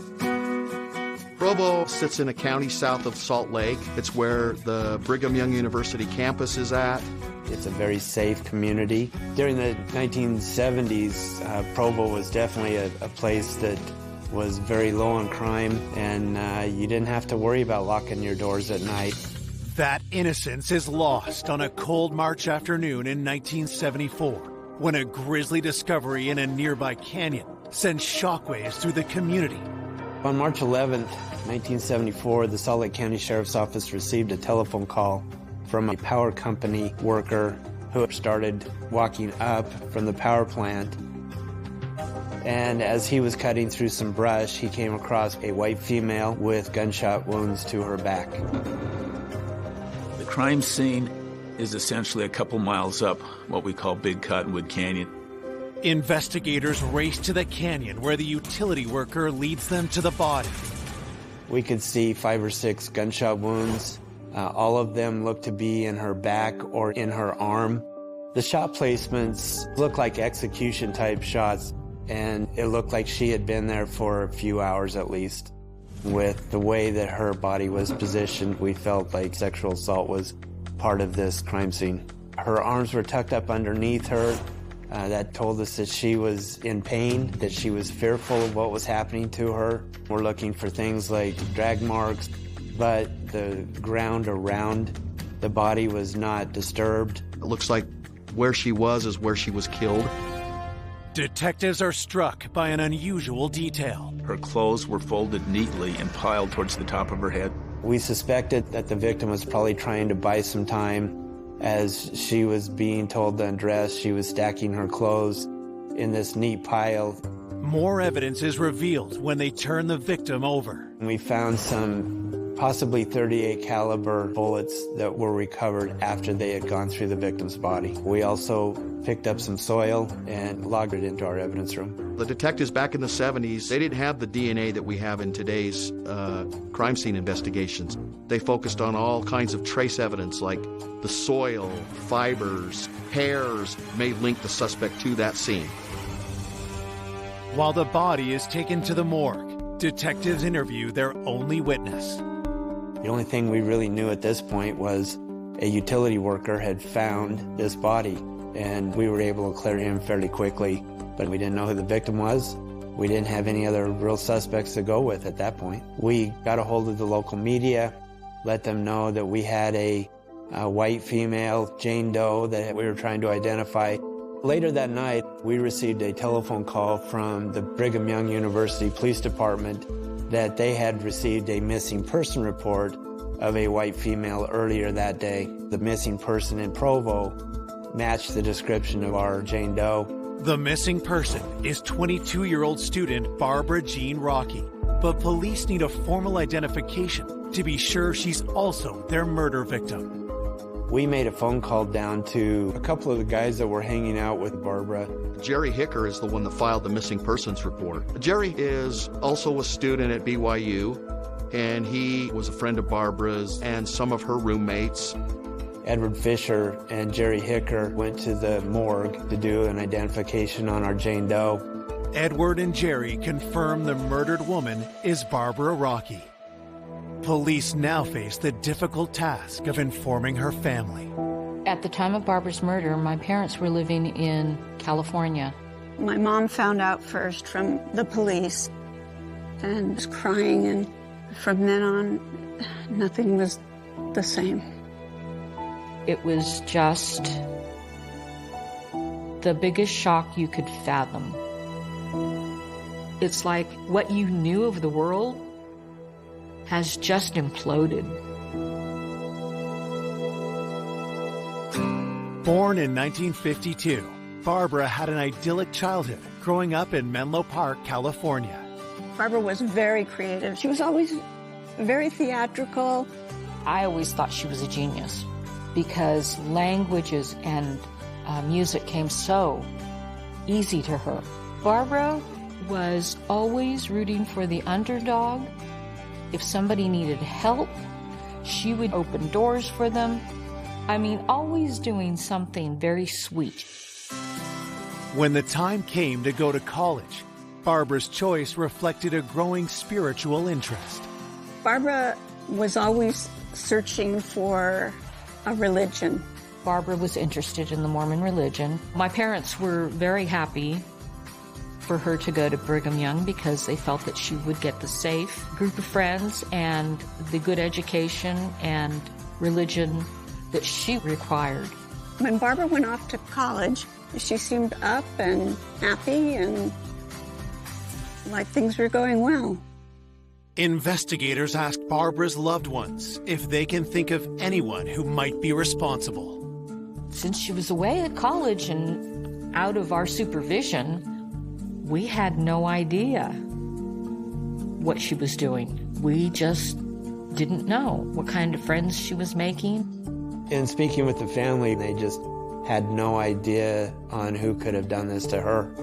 With the family unable to provide leads, detectives hope her college friends might be able to point them in the right direction. Ed Fisher was dating one of Barbara's roommates. When asked if he had any idea who would have done this to Barbara, he just had no idea. He felt Jerry Hicker might have more information about Barbara than he would. Jerry Hicker is also a student at BYU, and Barbara seemed to spend lots of time with him. Jerry described that he was just devastated that this had happened to Barbara. He knew Barbara very well. Police asked Jerry what led him to file a missing persons report just hours before Barbara was found dead. He said that he had gone skiing the day before, used Barbara's car to take the skis back, and then he met up with Barbara on March 11th at about 10 o'clock in the morning and gave the car keys back with plans to meet up later on to go grocery shopping. After leaving Barbara, Jerry spoke with one of Barbara's roommates, and then he went to study at the library. Later that day, Jerry and Barbara had plans to grab some food, but she didn't show up. As Jerry left the BYU campus, he walked past Barbara's house and he didn't see Barbara's car, so he continued towards his home. And as he was passing the Park Plaza apartments and sees Barbara's car sitting in the parking lot, which was someplace that Barbara would have never parked her car. He said that was kind of odd, why it would have been parked where it's not normally parked. Inside the car, he finds this note that was left by Barbara. It's addressed to all the roommates that basically said that she had found her people, that she was leaving to go be with her people. I think that he looked at it as a suicide note, and so he took the note over to the roommates, and that raised enough suspicion to report her as a missing person. In order to clear Jerry as a person of interest, detectives drilled deeper into his timeline. Jerry gave his timeline up until that evening, and essentially once he found that letter, he came and talked to us. Jerry reported her missing, he found the note, he was cooperating with detectives, so he really wasn't somebody that fit as a suspect. When detectives asked Jerry about any conflicts Barbara may have had, he mentions one unexpected source. Jerry tells investigators that the roommates and Barbara kind of have an off-again, on-again relationship. Barbara Jean Rocky lived with 7 other women from Mormon families. Barbara sometimes liked to do things for shock value, and this is not a place people go to shock others. There was a little bit of intimidation between Barbara and some of the girls. Jerry said that things had gotten so bad that he had tried to find Barbara another place to live. Was it possible one of Barbara's roommates could be the culprit behind her death? Just how bad was this relationship that Barbara Jean Rocky had with her roommates, and what could it cause anyone to do? Coming up, detectives uncovered dark secrets. The majority of the roommates were very religious. He had a relationship with Barbara Jean and had been dating one of her roommates. The love triangle could easily turn deadly when there's jealousy involved. He had pulled a dagger on her and said he was going to stab her. And links to a terrifying killer.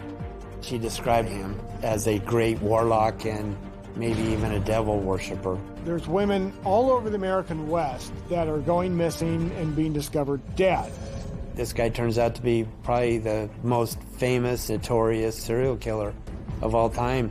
Until the evidence reveals the horrific truth. He was not who we suspected, and so to learn that he was responsible for killing her was very surprising.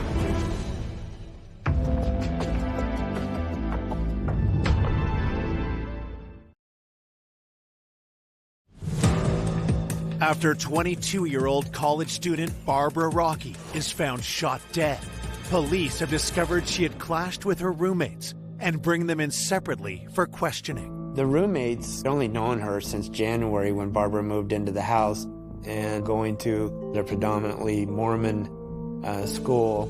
Barbara really didn't fit that mold. She was from California, and she was more of a free spirit.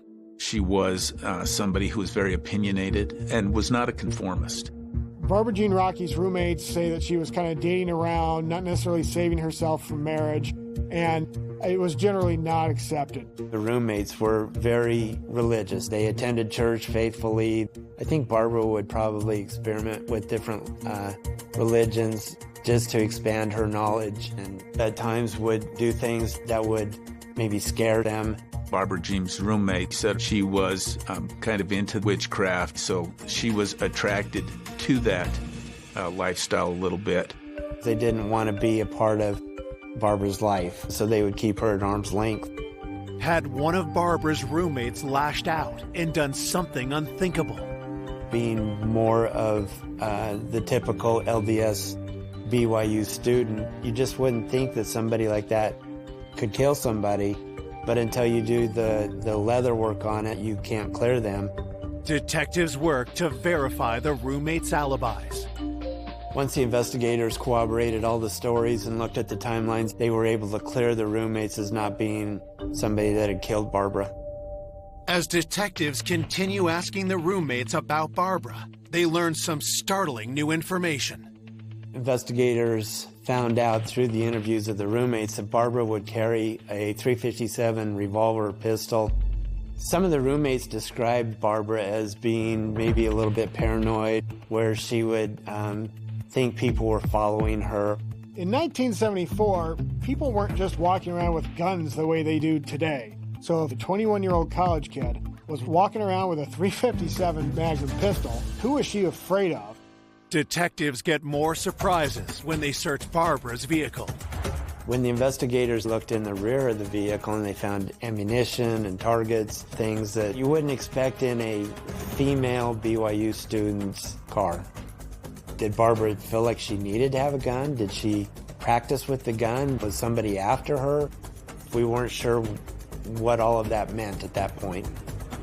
The car was fingerprinted, but there was just nothing of good forensic value that we could come up with at that time. With more questions than answers, detectives turn their attention back to the note Barbara's friend Jerry had found earlier in Barbara's car. They found a victim shot multiple times, and then someone else finds this note in her car that says she's leaving to be with her people. And what's the purpose of this? The investigators were wondering if the note was even authored by Barbara, so they do some handwriting analysis on it and send it out to have that done. While detectives await results, the autopsy report comes in. At that time, they came up with 6 bullet hole entrance wounds. The shot in the arm was probably the bullet that killed her because it went back into the chest and hit some vital organs. And the final wounds were when Barbara was turned over and on her stomach, and the entrance wounds were in her back. Being shot in the back is a good indicator that the person is known by the assailant. He doesn't want to see their face when he kills them. At the autopsy, the medical examiner took swabs of both her rectum and her vaginal area to try to preserve any evidence that might be there. The autopsy report indicated no definitive evidence that she had been sexually assaulted. With the autopsy offering no new leads, investigators turn their focus to any romantic relationships Barbara may have had. They were talking with the roommates more about other men that may be in Barbara's life, and they came up with a guy named Richard. They knew that Barbara was very much infatuated with him. She spoke about him all the time, even called him her boyfriend. As police focus on Richard, they make a disturbing discovery. They had asked if Richard had ever been violent towards Barbara, and Barbara had relayed one story that Richard had pulled a dagger on her and that he was going to stab her. This was not the only alarming story Barbara's roommates relayed to detectives. About a month before Barbara was murdered, she reported that her gun was missing, and that raises all kinds of concerns. She reported it to campus police, and then, to my knowledge, she never got that gun back. A .357 revolver would have fit with the potential murder weapon that killed Barbara. She had expressed concern to her roommates that the person that had taken the gun may use that gun on her, and the roommates just kind of dismissed it. But now that Barbara was found shot to death, the roommates were concerned for themselves as well. Having that information, the investigators really wanted to find out who Richard was. At this point, all we have is Richard's first name.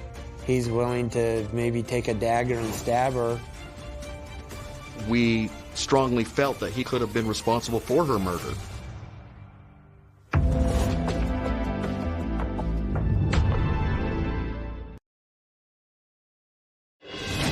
Three days have passed since student Barbara Rocky was discovered shot dead in Big Cottonwood Canyon. And police are hunting a man named Richard, who they believe is her boyfriend. This could be the person that killed Barbara, but all we have is Richard's first name, and so we're kind of running into a dead end. With no way to identify their potential prime suspect, detectives catch a lucky break. Out of the blue, a guy named Richard Finder calls into our department and tells us that he knew Barbara Rocky. Richard Finder initiated contact, offering his services to basically try to help them solve this case. First question we had was, is this the Richard that we've been looking for? As investigators prepare to meet with Richard Finder, they learn everything they can about him. We find out that he's in his 30s and he's a self-proclaimed psychic. He lived in California. Barbara was from California, so that was one of the connections that they had. We also found out that a .357 pistol was registered to him, which is obviously the same caliber that we're looking for. Richard Finder arrives at the sheriff's office, and detectives begin by asking him about his relationship with the 22-year-old college student. Barbara heard Richard Finder on the radio talking about the occult. Barbara had called into the radio station. They ended up exchanging phone numbers. Barbara had gone up to see him at his hotel, and I think Barbara at one point even felt that Richard was her boyfriend. Richard claimed that it was just a spiritual relationship, that he looked at Barbara not in a physical way. Under further questioning, Richard mentions something that gets the detectives' attention. The place that he was staying at was very close to the mouth of the canyon where it was that Barbara Jean was found. Detectives cut to the chase and ask Richard where he was on March 11th, the day that Barbara was killed. He tells them that he was in Salt Lake at the time of the murder. He said that he had gotten up and had some breakfast, and then he went over and helped a friend do some construction work on a house all day long, and then he went back home and went to sleep on the couch. Detectives set to work checking out Richard's alibi. The guy that Richard Finder was staying with did confirm that Richard was with him in the evening, but he could not confirm the times that Richard told us about during the daytime. With holes in Richard's alibi, detectives dig deeper into his claims about his relationship with Barbara. Our investigators talked to Barbara's therapist, and she just really got the impression that Barbara was in love with Richard. The therapist reveals another way the relationship was less innocent than Richard made it seem. Barbara described Richard as a great warlock and maybe even a devil worshiper. I think that the satanic and the witchcraft, it's not too far-fetched to think, okay, somebody took her up there into the woods. This was potentially a sacrifice. When police confront Richard with these allegations, his response is even more alarming. He's telling us that he's having these dreams and that she was shot in the back in a triangular pattern, and that's a sign of a possible Satan killing or devil worship. Richard also told us that he had a vision that the murder weapon was also thrown into water. How would he know that we didn't have the murder weapon? So that really raised a question to us. We're wondering, is this guy confessing to us? Is he telling us about our crime scene? He has all of this knowledge. Is this guy the one that killed Barbara that day? When you start putting all of these things together, it made Richard Finder a pretty good suspect. Despite the circumstantial evidence stacking up against him, detectives need something more concrete. So we collect all of his weapons for ballistic tests with the projectiles that we located from Barbara's body. We received the results from the ballistics test, and they were not a match. And that pretty much blew up most of our case with Richard Finder. Detectives pin their hopes on the results of the handwriting analysis on the note found in Barbara's vehicle. Maybe she wrote the note under duress. Maybe she was forced to write the note. That could be a significant clue, especially if it's determined that our victim didn't author the note. It's like someone's writing a suicide note for someone else. The handwriting analysis came back and it showed that Barbara was the one that had written the note. The letter itself seemed to be a valid letter to her friends, and several people said that's Barbara's handwriting. The investigators concluded that maybe Barbara was thinking about moving home, and she was just explaining that in the note. At this point, we're starting to run out of leads. As the investigation stalls, Barbara's family is rocked by another tragedy. My dad would call the police practically every day when nothing was coming to fruition. And he died like within a year after she died. It killed my father. And we had so many key relatives die, still wanting to know what happened to Barbara. Detectives never give up on the case, and a year later, in 1975, they notice a disturbing pattern of crimes. There's women all over the American West that are going missing and being discovered dead. College co-eds with dark hair were found murdered, and the serial killer was certainly the big topic of conversation. A surprising arrest changes the whole course of the investigation. In 1975, a Utah State trooper makes an arrest west of Salt Lake City. The suspect was arrested for a kidnapping case, and some of the evidence in the vehicle definitely could have had something to do with Barbara's murder as well. The driver's name is Ted Bundy. This guy turns out to be probably the most famous, notorious serial killer of all time. Is he the one that killed Barbara?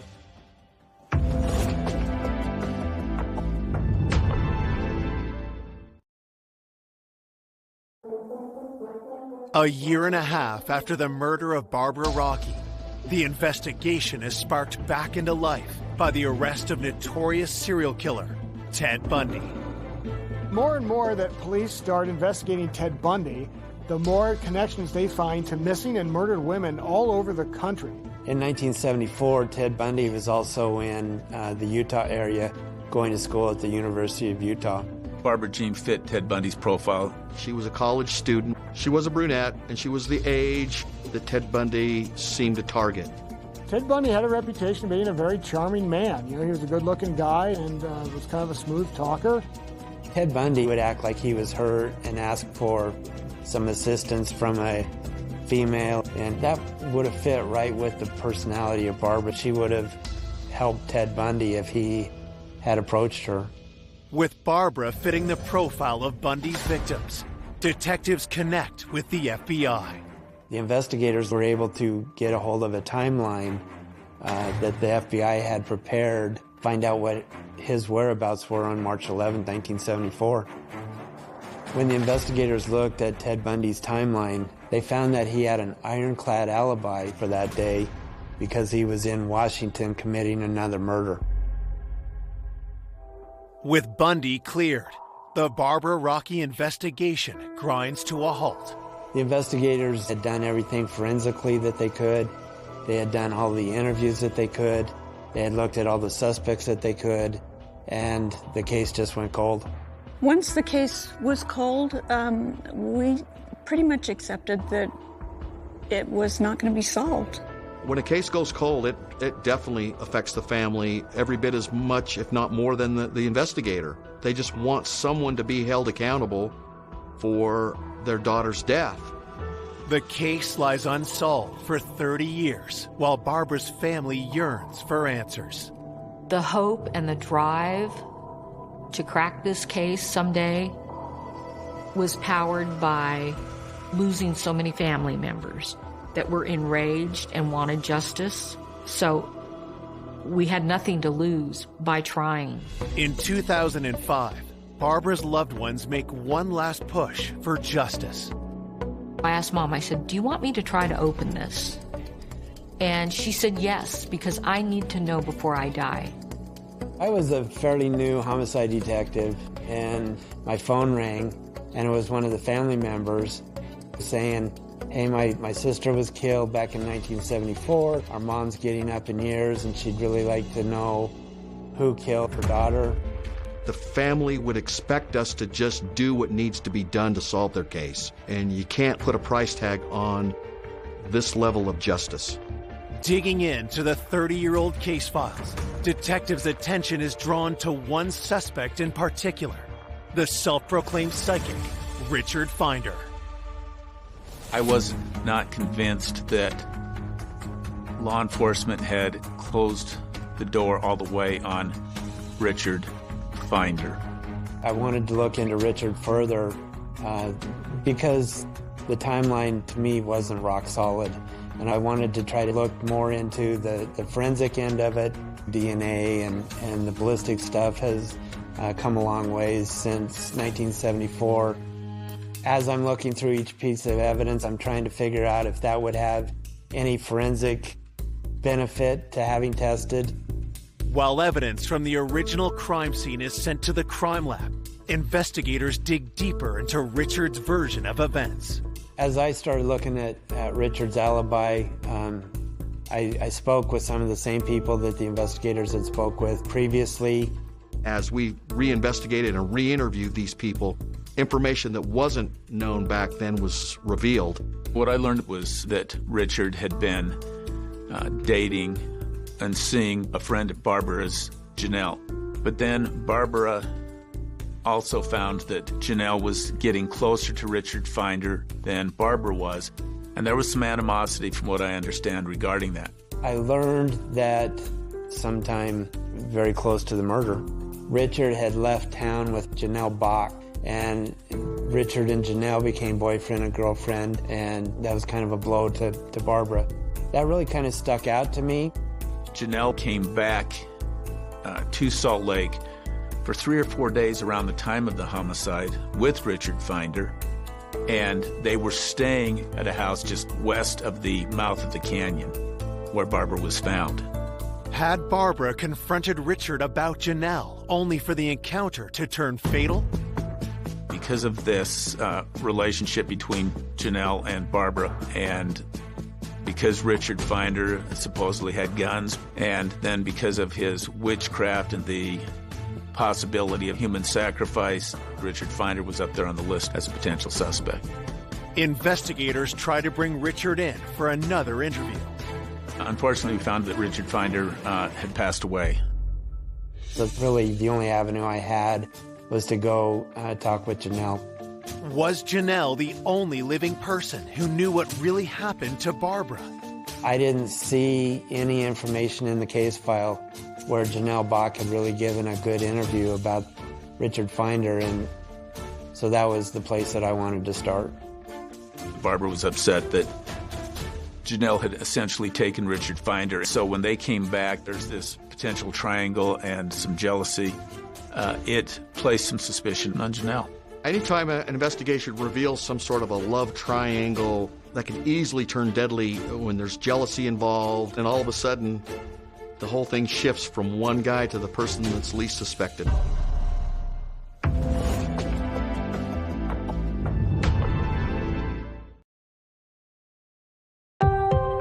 Three decades after Barbara Rocky was found murdered in a Utah canyon, cold case detectives want to speak to Barbara's former roommate, Janelle, who had been dating Richard Finder, the psychic Barbara had fallen in love with. Janelle was looked at because of this triangle and this dispute, and Richard Finder was aware that there was this jealousy. Detectives want to know if either Richard or Janelle had the opportunity to kill Barbara. They were back in Salt Lake for 3 or 4 days on a ski trip during the time of Barbara's demise, but they never went skiing. And they were staying at a place that was close to the crime scene where Barbara was found. Janelle was able to give me a timeline that she was with Richard that day, and the hours that she wasn't coincided with the times from the initial investigation. It was confirmed with others that she was very sick when she came up here. She didn't even leave the house, and she was being taken care of by Richard Finder during the time of the homicide and was not in that area. Janelle Bach was able to give me enough information to make me feel that he definitely was not the killer of Barbara, and she was not a suspect any longer. Undeterred, detectives scour through the files from 1974, looking for details the original investigators may have missed. As I was going through the case file, Jerry Hicker's name kept popping up. So Jerry's early role in the case was he was one of the last people to allegedly have seen Barbara Jean at about 10 o'clock in the morning. He reported her missing, so he really wasn't somebody that they were looking at as having a role in her death. They were really good friends. That came through in the investigation, but I wasn't satisfied about him not being a suspect. Detectives reach out to Barbara's former roommates, asking them about Jerry. Some of the roommates told me that, Jerry just didn't have a lot of friends, and Barbara was accepting of everybody. Jerry just kind of latched on to Barbara, and I think Jerry had more romantic feelings for Barbara than Barbara did for him. I think that the roommates kind of looked at Jerry as basically kind of a stray pet that people were taking care of. He just didn't seem like somebody who would kill somebody. When investigators dig into Jerry's life after Barbara's murder, they make a disturbing discovery. Jerry had been accused of rape in the Provo area after Barbara's murder. When I found that Jerry was arrested for a sexual assault, I want to know, could Jerry have been the one that killed Barbara? Barbara's roommate had been away from Jerry for a long time. In the interviews, I found out that Jerry really had an obsession with guns, and that he helped Barbara find the .357 that she bought. He took her out, showed her how to shoot the .357. Jerry would always tell Barbara about how to load her firearm, leaving one of the cylinders in the revolver empty, and then looking back and seeing that Barbara was shot 5 times. Is that relevant in this case? We actually looked at the ME's report, and we couldn't really determine if she had been shot 5 or 6 times. There was the opinion that it was 6, but it could have also been through the re-entries and fragments, could have been 5. As I'm going through these interviews and I'm listening to what the roommates are telling me, he was a rock-solid suspect at this point. Detectives race to track down Jerry Hicker. I went to Jerry Hicker's house in Washington. I explained to him that I was looking at the Barbara Rocky case. Jerry immediately said, you'll have to talk with my attorney, and that he wasn't going to give me a statement. So at that point, I had nothing else to do but leave. With Jerry refusing to cooperate, investigators must find concrete evidence to link him to Barbara's murder. We wanted to see if with today's technology, that if there was a sexual assault, that there might be something suitable for DNA testing. I was pretty excited to find that a vaginal and rectal swab had been taken on Barbara, because by now we were utilizing DNA testing, and I thought that I was going to be able to match those up with DNA that we got from whatever suspects were in the case file. Investigators hope that the swab test results will point toward Jerry. They didn't know about DNA in 1974, and they packaged everything in plastic. Because it was packaged in plastic, it ruined any DNA that was in any of the biological material that was taken. I was devastated. I thought I was going to be able to solve that case really quickly, but that's not what happened. Fearing that the case will go cold again without solid evidence, investigators gamble on another way to obtain the evidence they're looking for. I took items that had not been tested yet from the original evidence to our crime lab to have them tested. The original crime scene evidence includes a soil sample from beneath Barbara's body. I was just more or less taking the dirt out to have a sample taken in case some seminal fluid had migrated down into the dirt. There was still the belief, based on the scene and everything that there was a possibility of a sexual assault. When I got the results of the test, surprisingly, we got a match that there was DNA from the soil that was underneath Barbara's body. After 30 years, had DNA analysis finally identified Barbara's killer? And what came back as a result of that testing was shocking.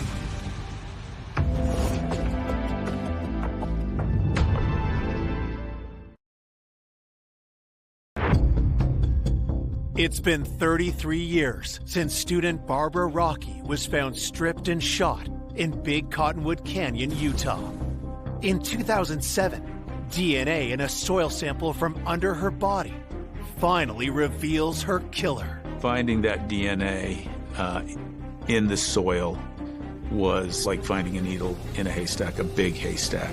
The results come in, and we've got a match, and it's Jerry Hicker. Just that little bit of information was all that we needed to link Jerry Hicker to this crime scene. He was not who we suspected initially. And so to learn that he was the one responsible for killing her was very surprising. On November 6th, 2007, 56-year-old Jerry Hicker is charged with the first-degree murder of Barbara Rocky. When I first found out that the killer of Barbara was Jerry Hicker, I was surprised because I heard that he was just sort of a guy from next door. It was a shock. I never thought it would be solved. As prosecutors prepare for their day in court, they piece together a theory of how Jerry killed Barbara. So our belief of what happened was Jerry Hicker knew that Barbara may be leaving because that next morning, and he was aware of the letter before he brought the car back. I think what tipped him over the edge was he wanted Barbara sexually, and her rejection and her indication of leaving Jerry was more than he could take. Hicker winds up talking Rocky into going up Big Cottonwood Canyon with this scenic view one more time before she leaves. And when they get to this spot, Jerry's trying to put the moves on Barbara, and she doesn't want to have anything to do with Jerry that way. Hicker takes out a gun, and in rage, he tells her to strip down, and she was probably folding the clothes in order to buy herself a little more time. Barbara's pleading for her life. She's just trying to get anything into Jerry's mind to not do this. And then he shot her, apparently while she was standing up. And then she went down, and then he shot her 4 times in the lower back region. After the murder, Jerry tried to cover his tracks. Jerry has to drive back to campus. He gets rid of the gun, and he's trying to come up with alibis. He knows he can't park the car right there at Barbara's house, so he takes it over to the Parkway Plaza apartments, and that's where he decides he's going to use this letter making her a missing person. This was a young woman who trusted somebody. They're supposed to be going to a nice spot, and instead she's shot and murdered. I felt so horrible knowing that she had gone through something like that. She was probably so scared. Nobody deserved to die like that. Nobody. I believe that Jerry was being a concerned, loving friend, and that may have put some thoughts in the investigator's mind that there's just no way Jerry could have done this. Beneath the facade just seemed to be rage and anger that he'd been rejected. I think Jerry Hicker was a sexual predator. They got away with a lot of crimes. We were so glad and so grateful that the detectives had worked so hard. It boggled my mind that they could solve it after 34 years. Despite an airtight case against Jerry, his declining health leaves prosecutors with a new dilemma. When I went to arrest Jerry, he had been diagnosed with cancer. He was just the shell of a man. We didn't feel that his lifespan was much of 5 years, if that. So we worked out a deal that he would plead to a substantially reduced charge of manslaughter, and that he would be sentenced to the prison for 5 years. figuring that that would be a life sentence. Going with the plea deal was my mom's decision. She wanted him to say in his own words that he did it. She wanted those answers. Jerry Hicker serves 3 years in Utah State Prison, and in 2014, 5 years after pleading guilty, he dies of cancer. I bet you he had been looking over his shoulders all these years. I felt that his ill health was Barbara's justice. This is somebody that wasted away not only his life, he ruined so many people's lives by his selfish act. Barbara didn't deserve this. She had so much ahead of her, but the family does have some answers. That's the goal in my investigation. I think that in this case, justice was served and that the family got answers that they would not have otherwise had. The thing I miss most about Barbara was the times that we used to blast Beatles music and sing and dance for hours and just being kids, you know? I remember her then. Barbara was such a giving person. I feel inspired by her ability to give of herself. And I try to emulate that.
Ah!